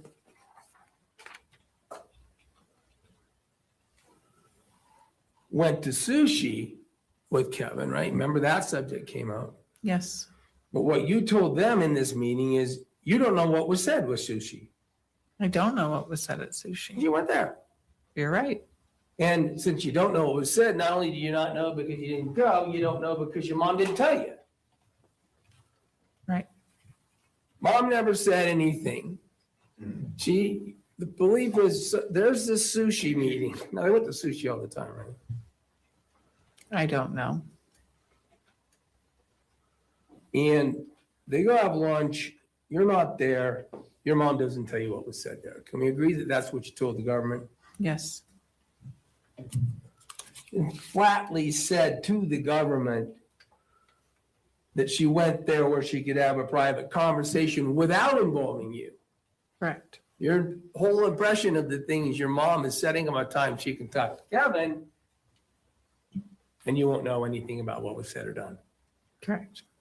I think you told this jury after, if you saw Kevin, we're gonna get to timelines. I don't know, which one is accurate, but if you ever saw him after the meeting, he didn't seem to be a changed person. He didn't seem to be affected. He didn't seem to have a mood change or anything like that, right? No. With this theory, hey, you want to be involved in a murder, and he supposedly was told that and came home and didn't have a change in affect or anything. I don't think that's when he was first informed of it.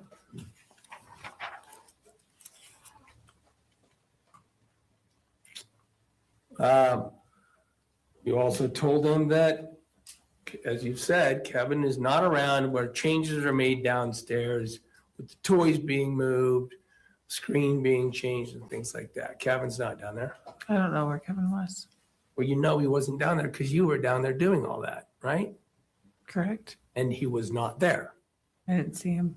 So I didn't ask you if you knew where he was. I just asked you that you can confirm that he's not present when all these preparations are being made, right? Yes. He doesn't know why you might want to clean up toys, why you might want to put toys away. He knows why it was done. Yeah, I know that that's your assertion. We've established. I'm walking through what you have told the government before. Not team you're on now. So that's how you describe anything having to do with sushi.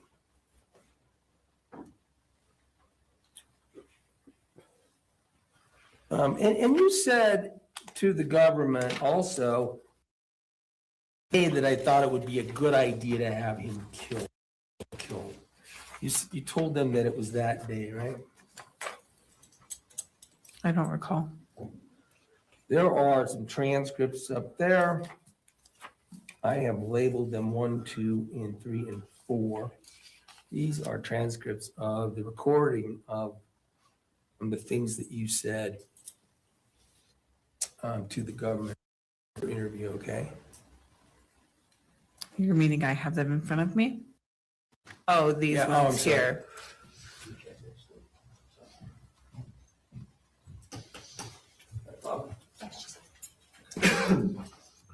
When I said that's not a problem, I'm pointing to the fact that they are clipped together and this person's in custody. I wanted to make sure it was okay with security.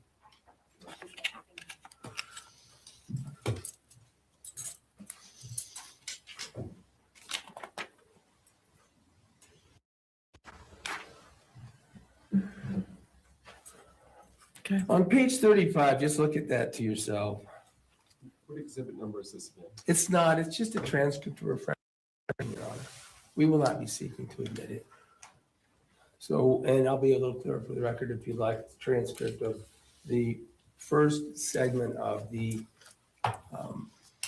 June 12th debriefing, we'll call it. Thank you.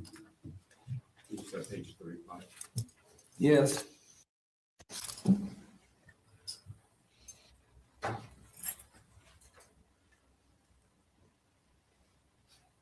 And these lines are not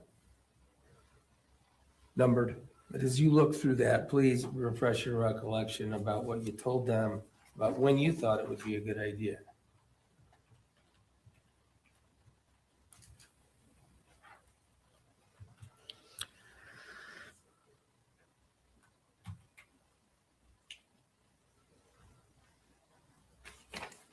You see, are you finished? Yeah. Told them you thought the first time you thought it would be a good idea would be that day it happened. Agreed? Yes.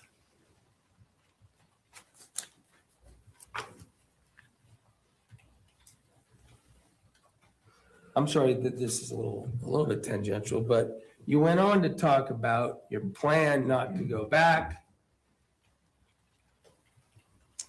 And even told them it was because you were on page 36.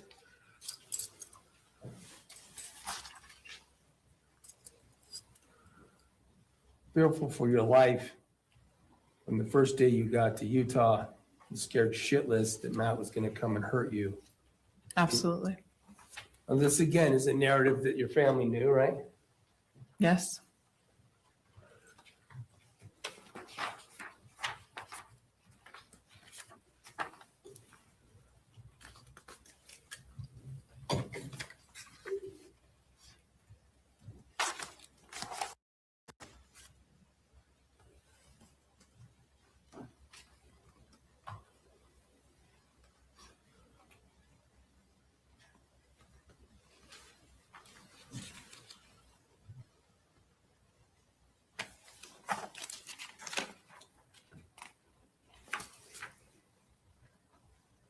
having established that in your proffer and in these interviews, you never told the government you had some meeting and talked about anything with Kevin, fair to say that didn't get fleshed out in the questioning with them. They never got a chance to ask you, really when, under what circumstances, who was there, what was said. That's never been asked of you by the government because you never told them that that supposedly happened. Fair to say? Yes.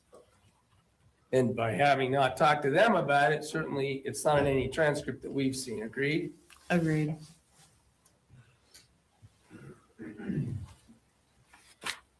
When talking about Kevin, though, and kind of his role, back a little bit about his family, but since we're going through what you said about the 12,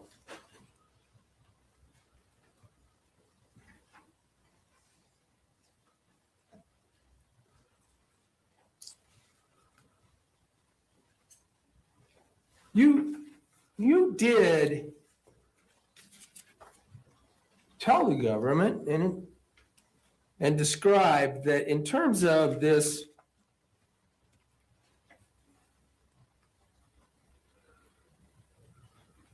atmosphere of fear and abuse and things that you had proliferated through his family, your family, that sometimes it would come up that you might need protection. Yes. We saw some texts, I'm not going to pull them up, largely because of my incompetence to do so, but sometimes there was some discussion about, hey, if he comes out, Tim, your brother, Tim Ellis, will come over and punch him out. Yes. Protect you, right? Yes. Kevin, too. Yes. Even in the time when Kevin went and got some fireworks, I think some pot from Wyoming or from Nevada to bring back to you, we had things about I can get back by tomorrow. That Kevin is saying that in those texts. He's saying I could get back tomorrow if Matt comes there, right? Yes. And you described even to the government that when he said that it was a method of protection, it was if Matt comes out, Kevin said, would protect him from Matt, a male figure who could stand up to another strong male. That's how you described Kevin's dynamic in this atmosphere of Correct. fear that you have created, and your mother.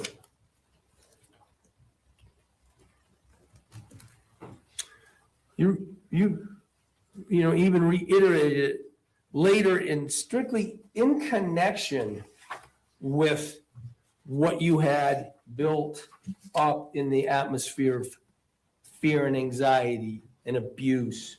You said specifically to Detective Nordine about when the discussion of your fear came up, Kevin would say, I'll protect you, right? Yes.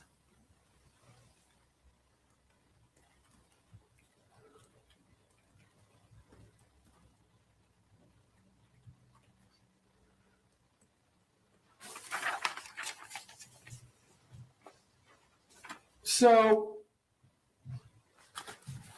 apparently, the third consideration, the third prong of the plea bargain to you, that you truthfully answer questions, truthfully. And you're not the one who deems that they're truthful. You knew that, right? Yes. You understood that the government would have to believe it, right? Yes. If they didn't believe it, you wouldn't get your deal, right? Correct. But you got your deal, right? Still contingent on this. You believe you still have to perform here in this trial for them, but you got your deal, you pled, you've been sentenced, right? Yes. Certainly you must have thought, well, they believed it. We set up a change of plea date. We're going to go over and we're going to plead guilty before his honor, this very court. Yes.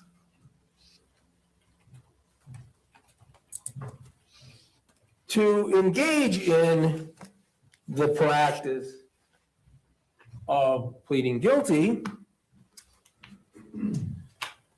a form is created called the Statement of a Defendant in Support of a Guilty Plea and Certificate of Counsel. Right?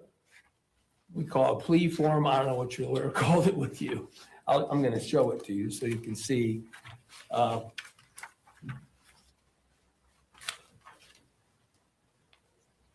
Sorry. With that recess. Mr. Williams, back to you. Thank you, Your Honor. Kate, when we were finishing up, we were talking about where you were in the Thank you. Where you were in the process of effectuating getting your plea bargain.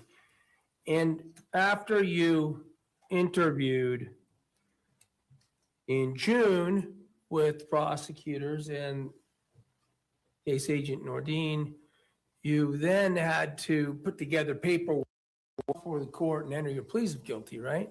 Yes.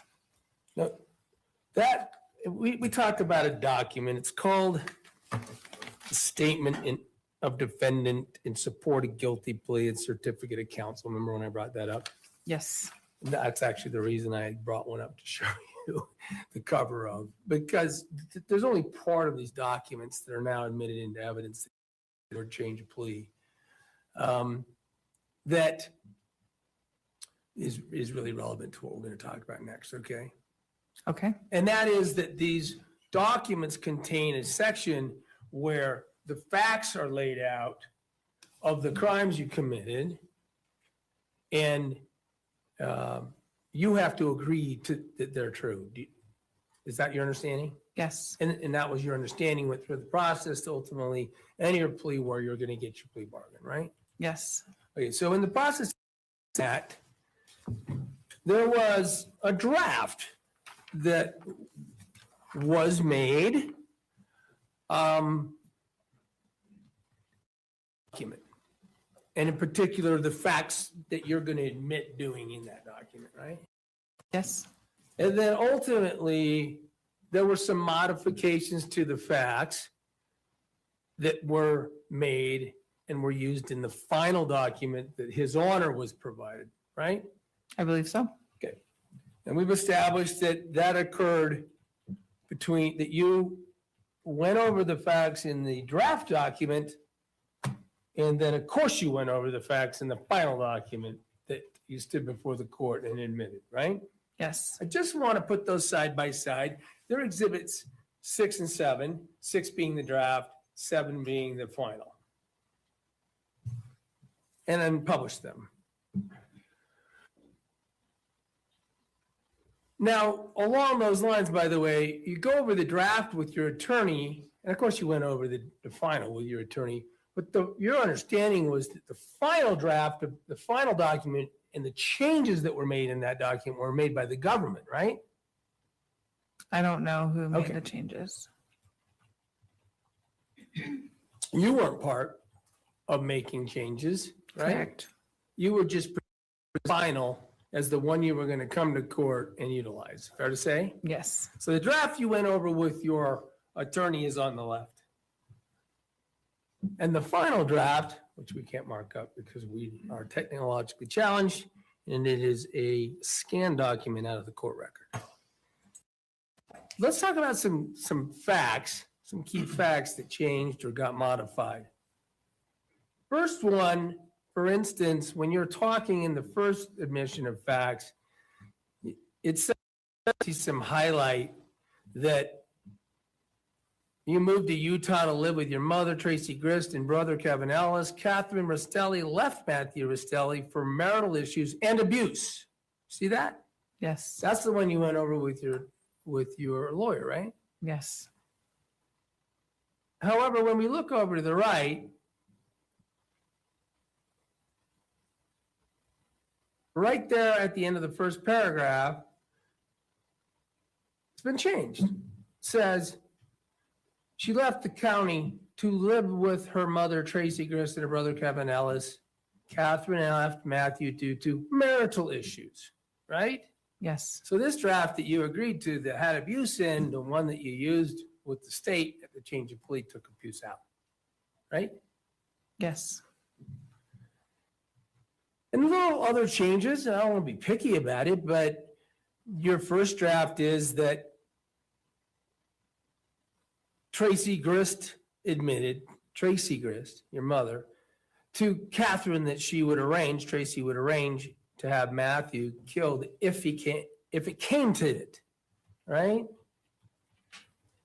Yes. And then down here in the middle of the right-hand version, if it came to it is taken out, right? Yes. Arranged to have Matthew harmed or killed, period. Yes. In the original draft, it said Tracy would bring up the topic with you of Matthew and that either she, Tracy, or Kevin would do it, right? Yes.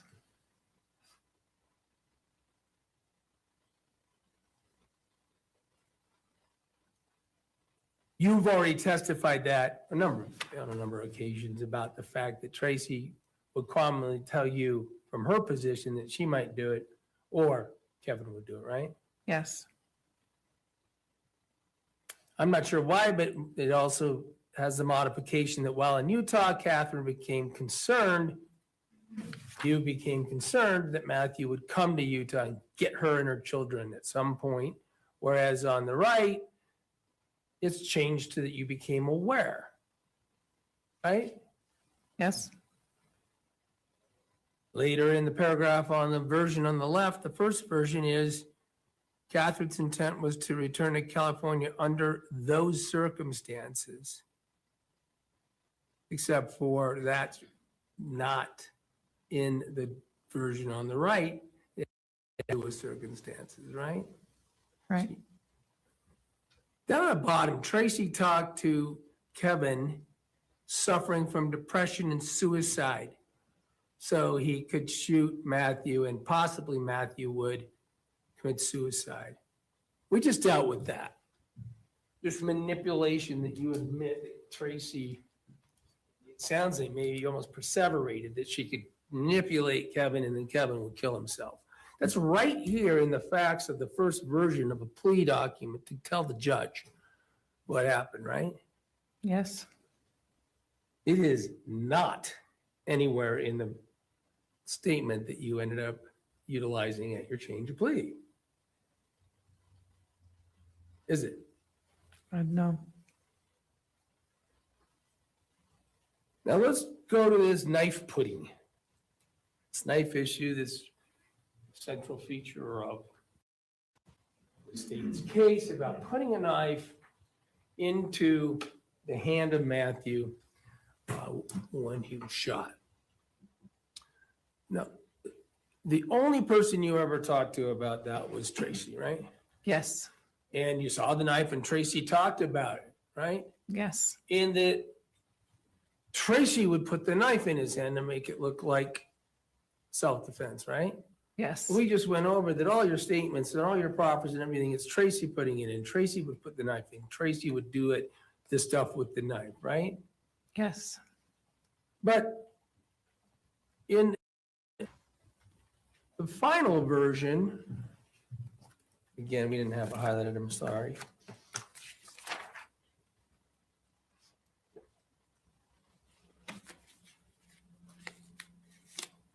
Down at the bottom of page 2, very bottom, starting in the line, second to last line that's on this subject, it's been modified to say, and the two, Tracy and Kevin, planted the knife, right?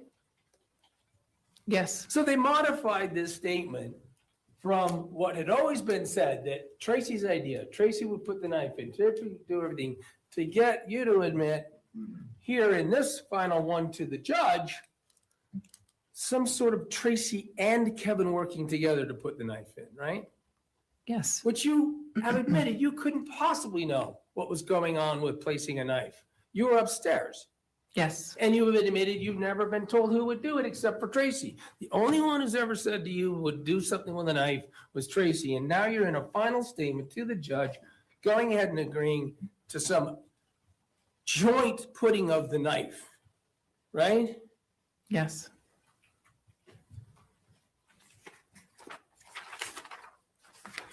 And then the first version over here on the left that you put together, again, in terms of Kevin or anything relating to Kevin, it doesn't say anything about some lunch trip to get sushi that was part of all of this. It's not in the facts that you went over with your lawyer and decided to put in a statement to the judge. And yet, in the final version, second to last paragraph, starting of it, all of a sudden it's in there. Furthermore, throughout, Kevin was aware that Tracy went to lunch. Catherine, I'm sorry, you were aware that Kevin went to lunch and she believed it was plans to do something, right? Yes. Your belief in something that you've just told this jury you weren't present at, you weren't talked to about. I was talked to about what happened at that. I'm sorry, Lunch. that you've admitted that until today, you've always told people that you weren't talked to about it. Right? Yeah. And that's all up to this point. The time that this is being presented to the judge to be true and you're going to agree to it in its modified form, you still had never said you were talked to about the sushi lunch. Right? Yes.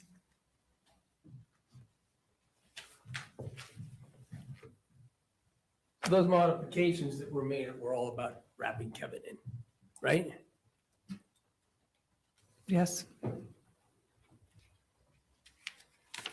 So, and look, you stood before the judge. You have no reason to believe the judge had any knowledge about the fact that you hadn't said these things in your interview, but you did stand for the judge and, in fairness, were asked if these are true and said yes, right? Yes.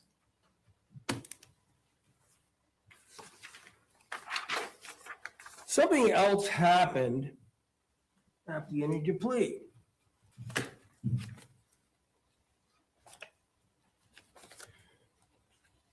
Before you're sentenced, you are engaged with adult probation and parole, who is someone who's going to write a report to the judge where they collect information about you and finances, who your family is, ask a bunch of questions in a packet, right? Correct. And they have an interview with you, correct? Yes. And in both those circumstances, they give you a sheet to write down defendant's statement of the offense, right? Yes. And that happened here. You were given a piece of paper where you would write your version of the offense. Yes.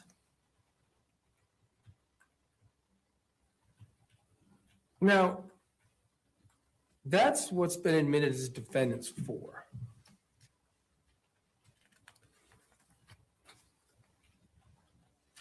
Excuse me for a moment, Judge.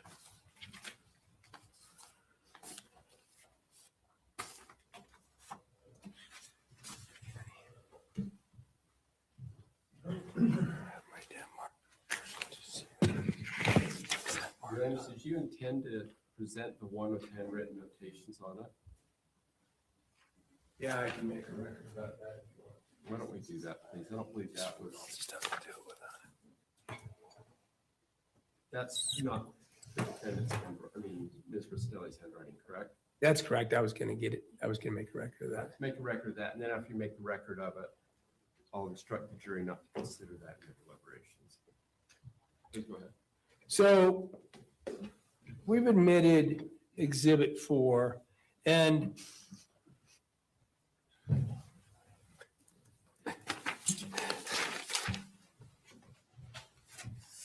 lunch is coming. And that's the statement you wrote. Now, no one helped you fill that out, did they? I had a cellmate who helped me. So you had a cellmate that you talked to about this? Yes. Did you ever tell the government that you had a cellmate that might be a witness? Yes, I did. You did? You've told the government that you had a cellmate, that you talked about your case. I told Mike Brown. Okay, you're a lawyer, Yes. but you never made it known to the prosecutors that there's a witness out there that you've made statements to about this case. I didn't know that was relevant. I didn't ask you why. I just want to establish that there's a witness out there somewhere that has your statements about this case that was made to her, I presume. Yes.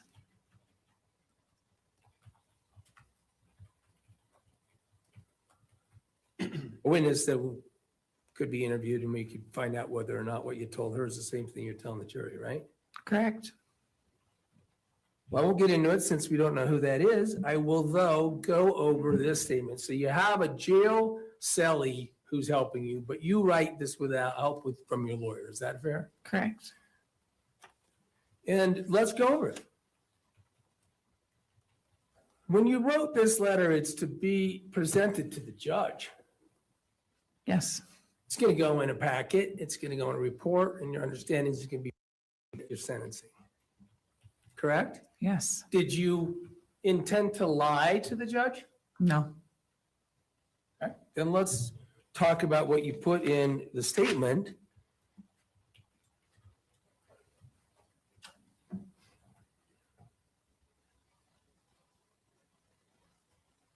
You left and ran away from California. No, I didn't make the record, did I? This statement on page 1 has some writing that says arrested 10/29/24. Do you see that? Yes. And it has some writing that says Laney's, Brent, and Caitlin home next to, I don't know what the next 3 scratches are, home with bullet. Yes. See that? There's nothing else. You didn't write that, right? No, I did not. You don't know who did? The APMP officer did. In your presence? Yes. Okay, we've established it. All right, fair enough. You tell the court in this letter that you left and ran away from California on 6/20 to get away from, and what you tell the court, outstanding all the evidence we had, that you didn't like Matt, you hated your life, that you were a long-term abusive husband, Matt. That's what you tell the court, right? Yes. Before you go further, because that was written by APMP, I'm going to instruct the jury, that's not evidence, so disregard those handwritten statements. Thank you, Your Honor. Then you go on to explain that you stayed with your mother. She's aware of your problems, which you've already established is the abuse problems. That you were followed to Utah, that she and or Kevin would harm or kill Matt. We've already established that even Kevin said he would protect you, right? Yes. Tim would protect you, right? Yes. He needed to. And unfortunately, this jury has heard these chilling communications with Matt, where you're literally cooing him and then luring him into that house where you think he's going to be shot to death, right? Yes.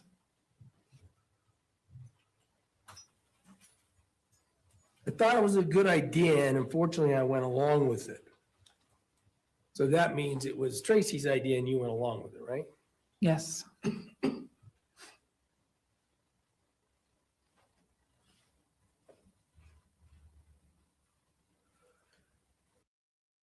All right. Until that night, you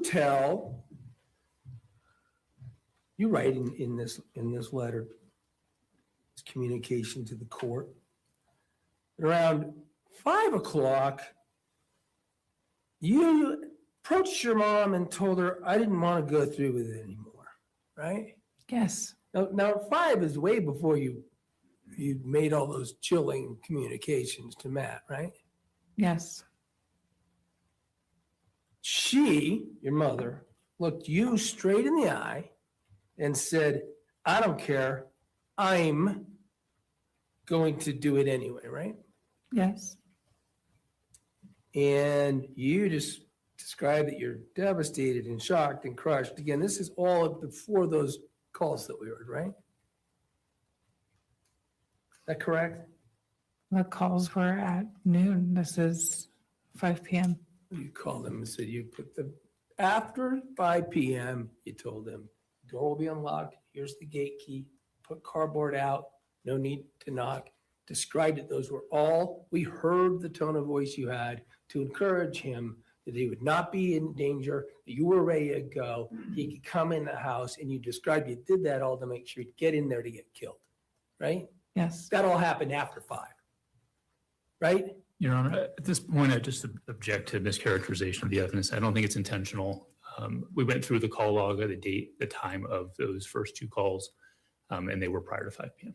Yeah, and the jury can decide. And if I'm wrong about anything in terms of the timing of which calls, let's just establish this. Some of those calls and some of the texts that were made to Matthew with the intention to lure him were after 5 o'clock, right? Yes.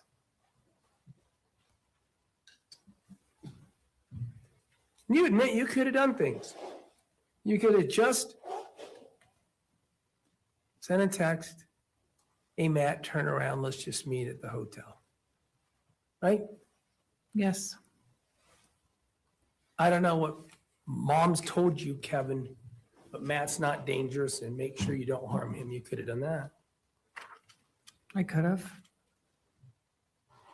Because one thing you couldn't do is get your mom off the idea. She told you right in the eye, it's going to happen. I'm going to do it anyway, right? Yes. You don't know what she's told Kevin about what to expect when Matt comes in that door, right? Correct.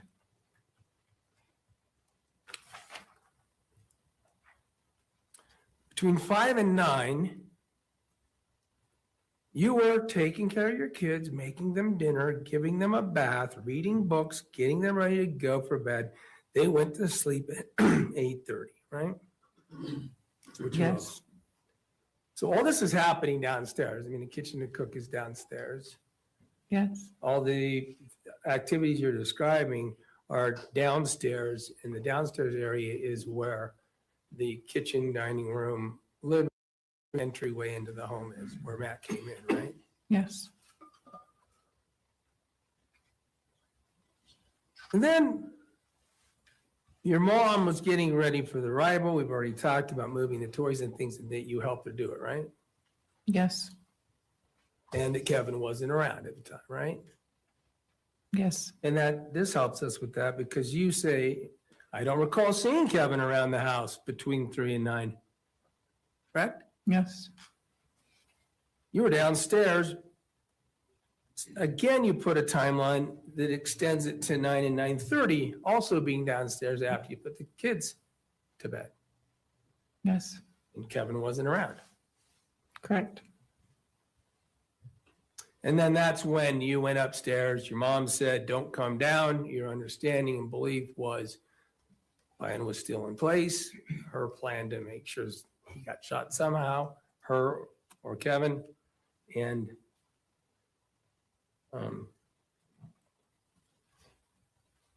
did so, and you heard the shots, and you say you thought you heard Matt say "ow," right? Yes. Then you write a paragraph, how sad it makes you feel that you contributed to cutting Matt's life short and the children, the hurt that you have caused, etc. Yes. And again, it says, since the incident happened, the least you could do for Matt, but in reality, you didn't do any of this for Matt until you sought a plea bargain. You didn't tell your story until you were in the plea bargain process, right? The plea was not a driving factor.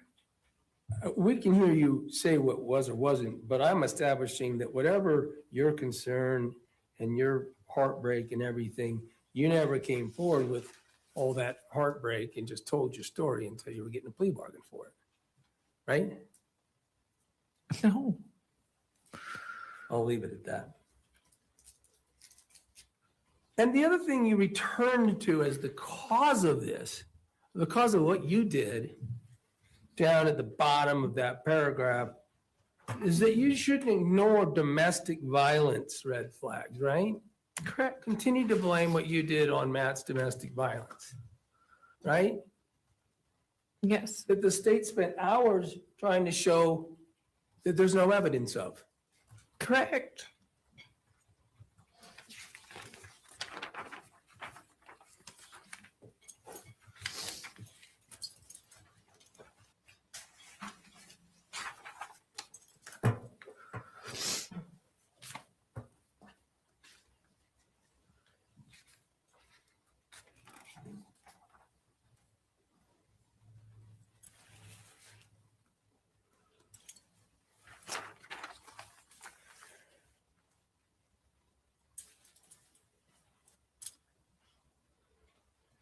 And then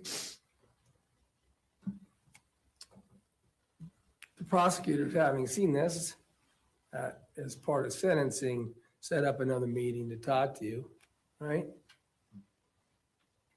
Remember Don't the recall. prison Zoom call in December?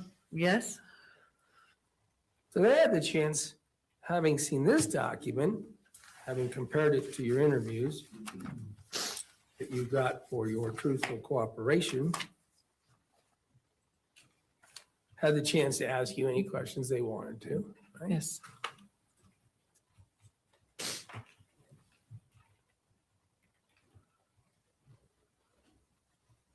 And among the relevant things for this trial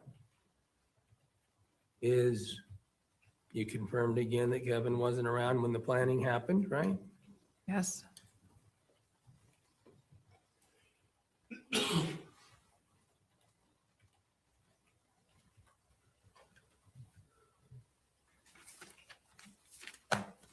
And you remember that interview where the prosecutors had the chance to follow up with you with any questions they want, lasted like 20 minutes, I don't recall how long it lasted, seemed close. give or take. The transcript is 16 pages long. Would that help refresh your memory? I never saw the transcript.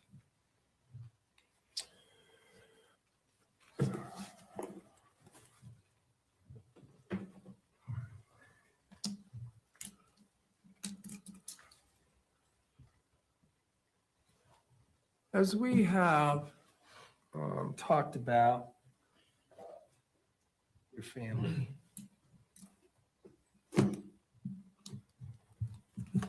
your sisters, especially Terrell Ann and Rachel, who sort of come up more than Rory and Jacob in this case so far. Yes. Rory established this sort of atmosphere that they were led to believe was happening and they were getting information about it. And I mean, it's fair to say that when they say were worried that Matt was unpredictable, they were concerned when he came out and that they thought it was valuable to know where he was and when he was arriving. It was your safety they were concerned about. Yes. Again, the artifice, the plan, I mean, even fooled your own family, didn't you? No, I wouldn't say that. You were calling Kevin a hero. After the fact, Kevin was referred to as a hero. You remember that? Yes. Certainly not a hero if he's part of the plan, is he? That's a crime. That's murder. That would have been him helping you murder somebody. No hero in that, right? Yes. If he's a protector, if he was someone who was put in the place to protect you from a guy that was led to believe was dangerous and abusive when he sounds like he wasn't. And does, thinking he needs to protect you or himself or the house, then he'd be a hero, right? Yes. So even after the fact, your poor family believed until you made your plea bargain, as far as you understand from communications with your family, that things were as you had said. that he was a hero for protecting you, right? Yes.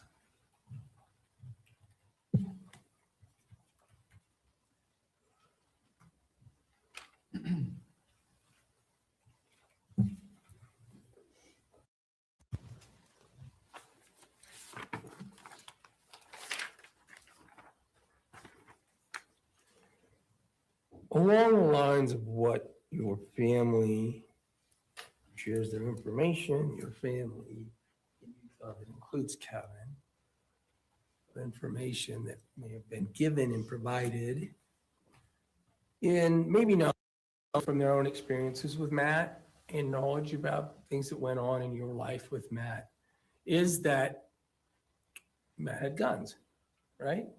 I'm sorry? Matt had guns, Yes, he did. and that was common knowledge. Yes. And there's nothing wrong with that, right? You lived in a rural area. Yes. We all have a Second Amendment right to have guns. Yes. Mom had one. Yes. You knew, and the family all knew, by the way, that she had gotten that to protect her own self from the possibility of a crazy boyfriend she had a couple years before, right? I was under the impression that it was for COVID. I don't know why she actually got it. Okay, anyways, years ago, she got it for herself. Yes. It didn't have anything to do with Kevin, right? Correct. But this knowledge of the person and the atmosphere that you had created as a scary guy, he's an alcoholic who's on his way to Utah, also as a person that could have a gun, right? Yes. Maybe probably would bring a gun, right? Not to be dangerous, but for all the right reasons we have guns. I'm Right? gonna object at this That's point. fair. That calls, that's fair. I'll instruct the jury to disregard that last statement in question. It was mine, for the record, the witness, I don't think, but, sorry. And then, again, there's been this talk about the fact that Matt got attacked by a dog, right? Yes. And he shot the dog. Yeah. It's a nasty attack, it sounds like, that he suffered. Punctured his arm and hand. He got injured, right? Yes, he did. And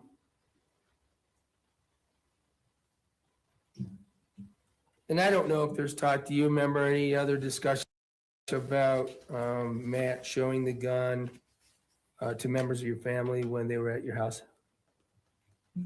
I remember that. Yes. That was yes, you? Yes.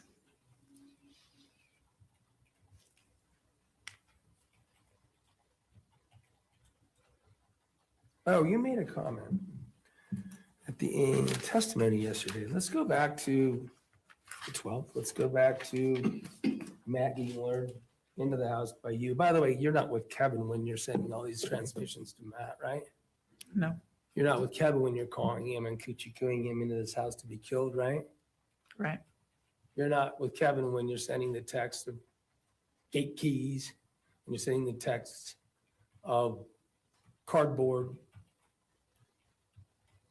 No. door unlocked. Kevin's not around. No, he's not.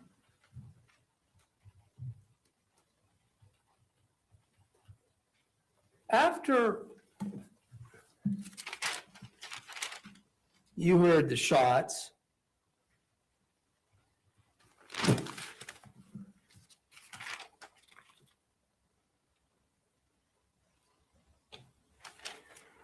you spoke yesterday that there was this time frame we established, and you're not in court for the whole trial. You don't know what the jury's seen, which is not a lot, except for in opening statements, which are not evidence. But this time frame between when we know when Matt showed up, because we had the doorbell cam, right? Yes. And even though you didn't see any of this in trial, you've seen what's called discovery, the evidence in your case, the reports, as you admitted, the transcripts of prior testimony of people and things like that, right? Transcripts, I've not seen physical evidence. I was never showed pictures or audio.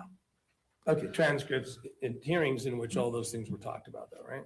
Right. Right, so you knew that there's an arrival time of 10, you knew that there's a 911 call when it happened, which was minutes later, Yes, almost 10, when your mom called, right? yes, And the police arriving, and you made some statement to the effect of there was some purpose in waiting 15 minutes? Would you say that to make a story plausible? I mean, do you remember saying that?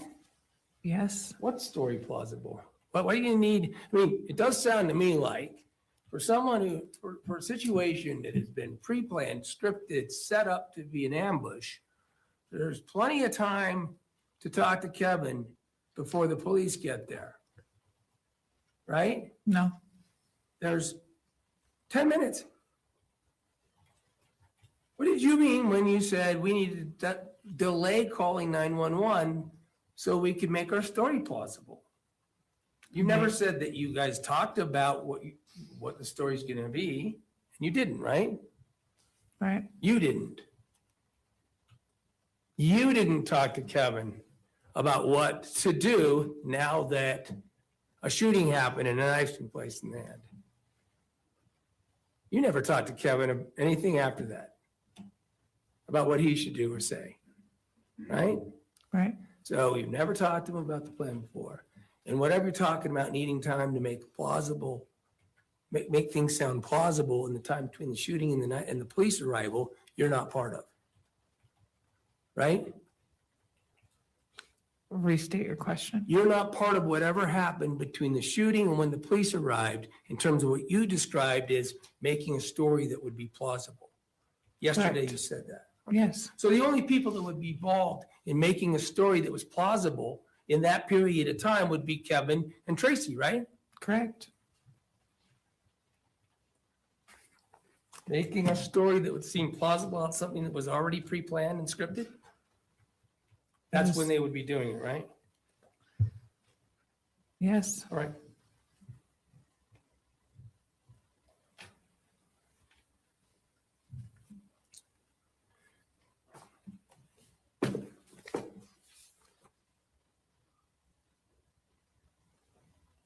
Can I have just a moment, Your Honor? Sure. Thank you very much, Your Honor. Kate, I just have a few more questions on a subject we were kind of talking about at the end, okay? okay, This is a period of time that we published that you don't know about what was happening. 9:30 to 10 on the 12th, that night of the shooting, right? yes, So you don't know what was going on downstairs between your mom and Kevin or any other activity that was going on because you were upstairs for that half hour. And in fairness, you don't know what was going on downstairs after the shooting till the police got there either. correct, Let me talk about a few things in this case that might apply. Kevin used a gun that was your mother's gun for the shooting, right? correct, He shot with your mother's gun. yes, Your mother's gun, did you know, I think you knew that she normally kept it up on a shelf in the garage? Or did you? I don't know exactly where she kept it. So even though there was talk about for, I don't know whether it's weeks, days anymore, but there's talk about or Kevin would shoot Matt. You didn't know about where her gun was? I knew she used to keep it under her bed, but when we moved in, when we came to stay with her, she moved it. So it wouldn't be in reach of the children. So you don't know how Kevin ended up getting that gun that night? No, I don't. Whether or not and how Tracy might have gotten the gun and given it to him or talked to him about it, or talked to its use or anything like that. Right? Correct. I'm sorry, can we just clarify that answer? I didn't hear. Correct. Okay. Tracy, did you mean Kevin? Either of them. I mean, you just do not know from you as a witness, despite all the planning that you talked about, how Kevin ended up with a gun. You weren't present. You don't know what was said or done by your Tracy or Kevin, right? Correct. So it's Tracy's gun. She certainly could have provided it to Kevin. Right? Sure.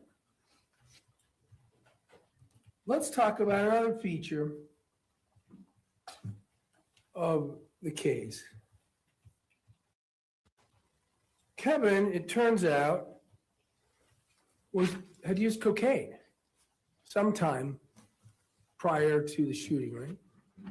I had no knowledge of it until I saw it in the police report. And that's gonna be my point. You didn't know Kevin to be a cocaine user, right? I had no idea. Kevin didn't like pot. No, he did not. And even though we saw in those text messages and stuff that, I mean, you did like pot, right? Yes, I did. You smoked daily. Yes, I did. And there was those references in the text message when he was coming back from Wyoming that he was gonna bring some for you, right? Yes. And with the fireworks that were gonna be used on the 4th of July. I think it was July 2nd this all happened, but at any rate, right around that time, right? So, and for 3 weeks, your room is to Kevin's, right? In her house, in your mom's house? Yes. So master bedroom, bathroom, and then Kevin's room. And so you learn from the police report, not from observing anything about Kevin, that he used cocaine. Yes. Now, that night, that is, right? And At frankly, any point. but I mean, you learned that he had apparently used it that night. Yes. Matter of fact, just left out the cocaine and the method by which he ingested it sitting in his room for the police to find. Police report too, right? Yes. So I guess if you didn't know he was a user that night, do you know whether your mother gave him cocaine? No, I don't know where he got the cocaine from. Nothing further. Redirect.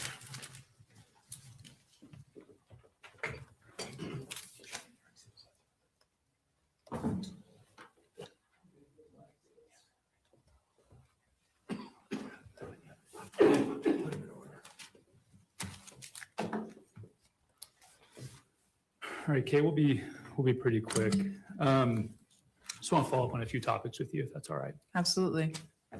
The first thing I want to talk about is this idea of Kevin's mental health.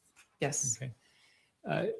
You read the statement in advance of plea where you talk about, or where it's talked about his mental health and being suicidal, right? Correct. When was that information presented? When did you learn of that information?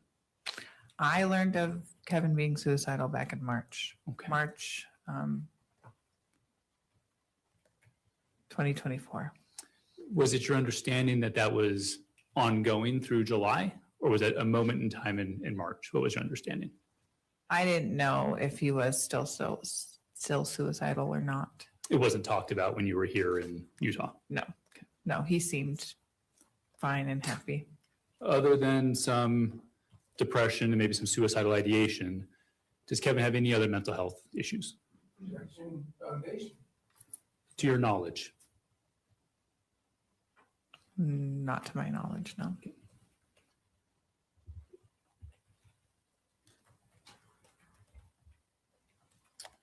Do you still have defense exhibits 6 and 7 in front of you? I do.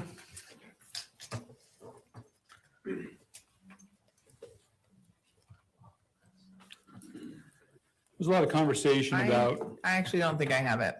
Okay. 6 and 7? Defense is only 2 and 5. Which ones? 2 and 5. Thank you.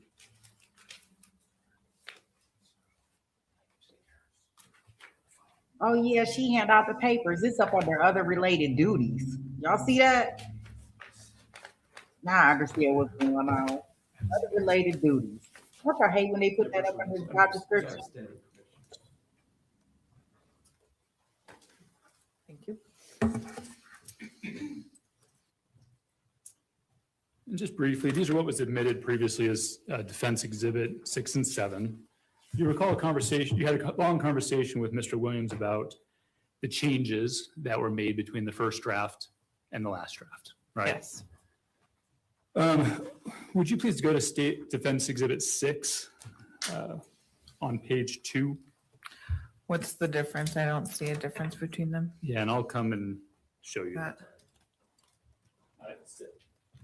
7 should say final at the top. Oh, Do you see okay. that? 7 says final? Yes. And you want me to go to 6? Yes, please. On page 2. 2. Oops, sorry. Okay. Would you just please read that first line under admission of facts to support elements? On or about July 12th, 2024 in Utah County, Utah, Catherine Rastelli left her husband and cohabitant Matthew Rastelli where... That's sufficient. Okay. Did you leave California on July 12th? No, I did not. It was, in fact, June 20th, which we've heard plenty of testimony about, correct? Correct. So the point is, it was a draft, Correct. right? Now, to the final draft, I'm not going to have you read anything. Is it your testimony today that that is true? Yes. Okay.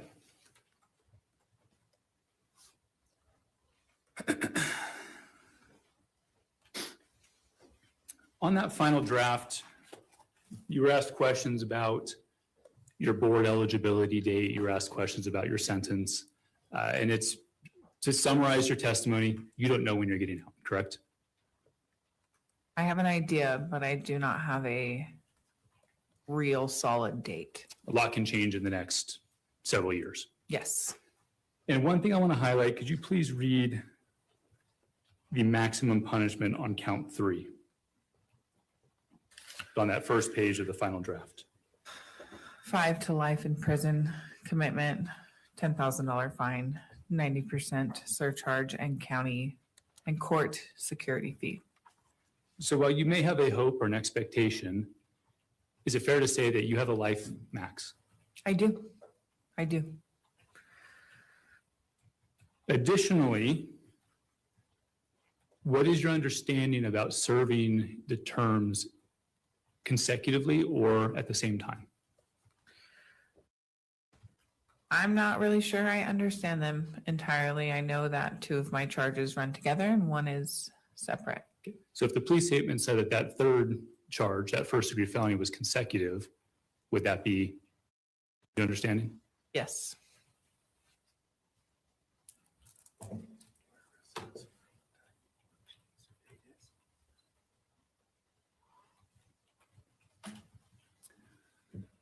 You testified to something new regarding a conversation you had with Kevin and your mother after sushi. Correct. When did that happen? That happened July 12th. And how long after? So we had actually talked yesterday about them returning home from sushi. Yes. And how shortly after they returned home did you have this conversation? Right after they returned. Okay, and what happened? We just discussed how the night was possibly going to go and what preparations were still needed to be done to get the house ready. Okay, and who was present during this conversation? Me, my mother, and Kevin. Okay, and it was discussed how the night might go. Correct? What specifically was said? That Kevin would be waiting for him downstairs. That my mother would be downstairs as well. I would be upstairs with my kids. We'd put the toys away. And I don't think that it was discussed about the blankets or the screen door. The screen door was more of a spur of the moment decision that my mother made. And then what would happen? And then what would happen? Yes, that would be murdered that night. So specifically what was said and who said it about what would happen? My mother did a lot of the talking and me and Kevin were both present. And did Kevin say anything during that conversation? I don't recall. Did he express, well, you already said you don't recall. Did his body language change? Did his demeanor change? No, he seemed pretty relaxed and composed. And this was after the sushi lunch that he had with your mother privately. Yes, And you do not know what was discussed there outside of what was relayed to you in this conversation. correct.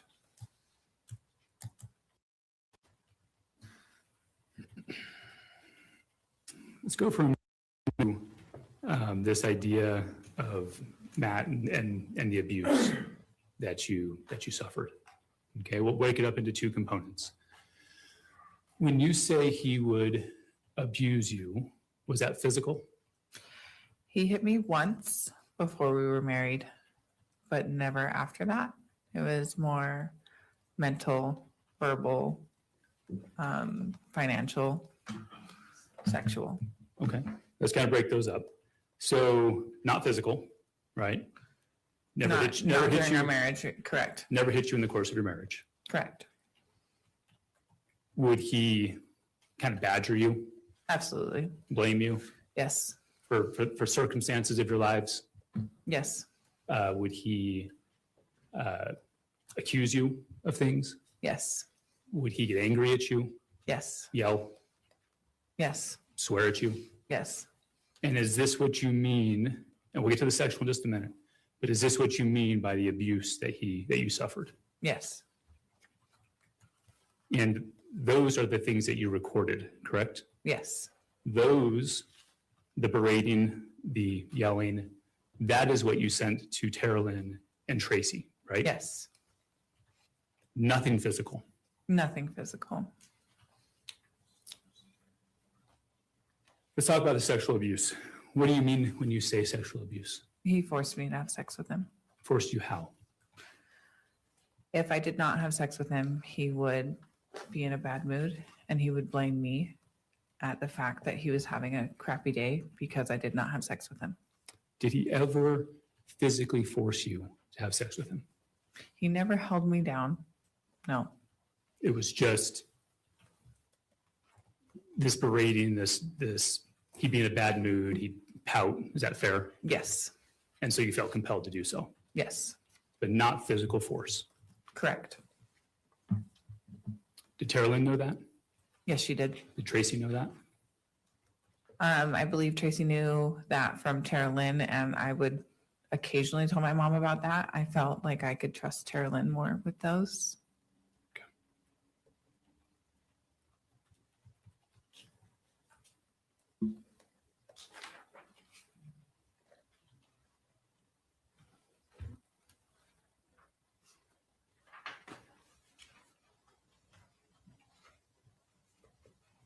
I'll pass witness.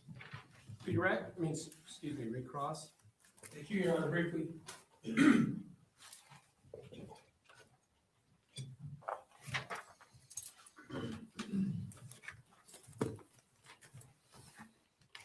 Let's clear something up and make clear. You said you have an idea. You have an idea of how long you're going to serve in this sentence. Remember, we already established your charge started out with the 20 years, right? Are you asking my sentencing guideline? No, when we went over the matrix, charge you were originally charged with and allowed to plea bargain off of would have started on that matrix, right? I 240 don't months. recall what it says. 240 months. Yes? And then you said you have an idea now that you're out of prison. Yeah, I have a sentencing guideline. And you have a date. First Yes. hearing date. Right? Tentative hearing? Yeah. Yes.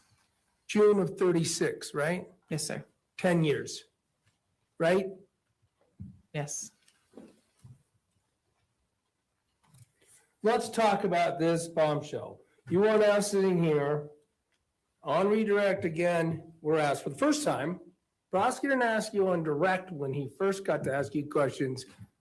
You never said you had had this convenient meeting with Kevin where the conspiracy was talked about. Now you bring it up, and now you've been asked about it specifically. You're claiming that happened, discussion about the conspiracy with the conspirators, that this is the state's theory of the case, even though you specifically said it didn't happen in your proffer, right? Correct? You specifically said it didn't happen in your interview, correct? Yes. Any of the interviews where they had multiple chances to interview you, right? Correct? The results of which you didn't get your deal unless they found to be truthful, right? Correct. Yes. Nothing further. Any redirect, Mr. Brown?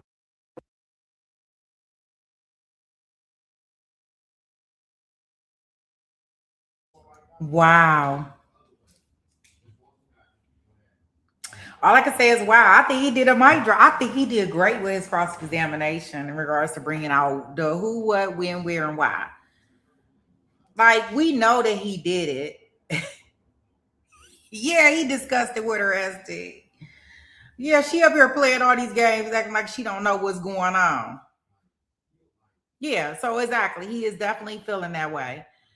That is crazy. Oh, I'm so glad that I'm glad he did that, because like they really have to discredit her and why she did it.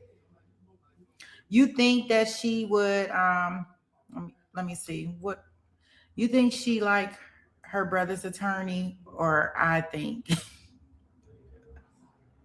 I don't think she like him at all. She don't like the hard questions. She don't want the tough questions. I'm so glad that they put the entire cross up there. For those that have not checked out her direct examination, it is, oh man, it's on the channel. It is, like the things that she did to lure this man to this redrum is really, really, really saddening. It's really disheartening. Like I said, the whole family. Yes, I agree. The whole family. Except for the good brother that we heard from. Yeah, he was doing good, Sheriff Chuck. Yes, very, very good. I agree there too. Oh my goodness. Like I'm so glad that he doing his job. Like our guy might not get off, but I'm glad that he actually asking good questions and he's leaving with good, and I mean good words. Like his word choice. You are here to perform. Like those are things that I'm like, oh shoot, yeah, she put on the act. If I'm on the jury, I'm like, oh, she put on the act. I got you. Like, so stuff like that. Like, I'm like, oh gosh, yes, that sticks with me. I don't know about you guys. And just think we got 12 jurors that's going to be deciding this. Let me see. Like, I'm the innocent girl here. Just ask my mom. Well, that mom, she had them going. That mom, y'all, her hearing, they did a hearing with her. And I'll show them to y'all. Maybe we'll watch some of those tomorrow. But her hearing is, she like, oh, she says something to the effect, alluding to Kevin, he is such a soft boy. I think she took advantage of all of them. I got the courtroom cougher. You said I'm gonna go back and watch her direct. Oh, I thought it was good. Every time I want to get mad, I'm just gonna listen to her direct testimony. The way they were so silly that she recorded all the conversations. Like she was cooling him. She was making sure he came. He's just on the phone like, you know, I just really want to see my kids. I can't wait to hug and kiss you. Like he was trying to get his family back.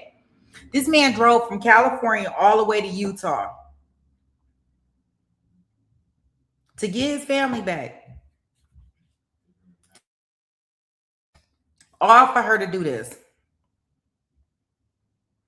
If that's not the worst. So, I said, hey, at SD, what time is happy hour starting? Forget all this other stuff. What time is we about to get this party started? Awesome, Sheriff. We appreciate you having you over here and becoming a member. Just Sharon Rock said, me too, pretty. You know the algorithm queen, right? She gonna make sure we good out there. It has to start soon. You tell me, drunkie. I'm about to read all the messages. I ain't about to read all y'all messages. Y'all so funny. Do you, in the minute I am in your chat, are you talking about the one for Sarah Grace that we about to do, Christine?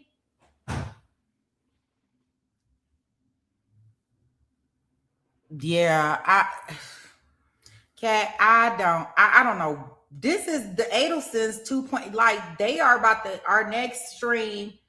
We will go through the testimony where they bring in all the Google searches. They were searching up the Adelsons all the way down to the kids. They Google search what ages were Wendy and Dan's children when Dan Markell passed away. So they were doing it.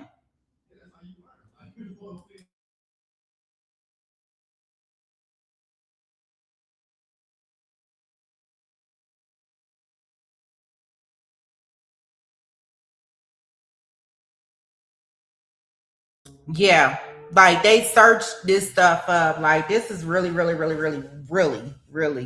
troubling.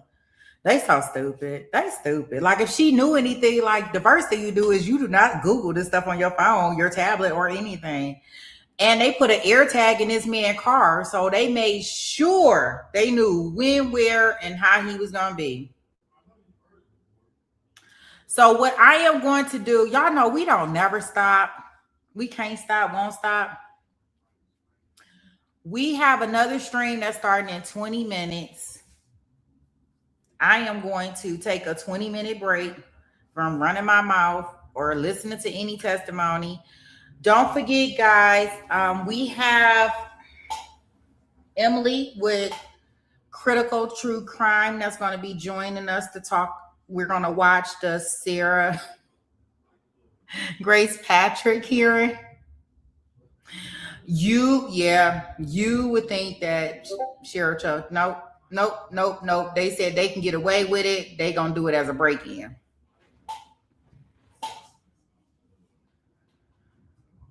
So definitely something. So if you guys are still into some true crime, I am going to at least drop the link for it. For those that want to come over and watch it, we are going to look at the bond hearing because, yeah, I don't understand. I want to see what the testimony was.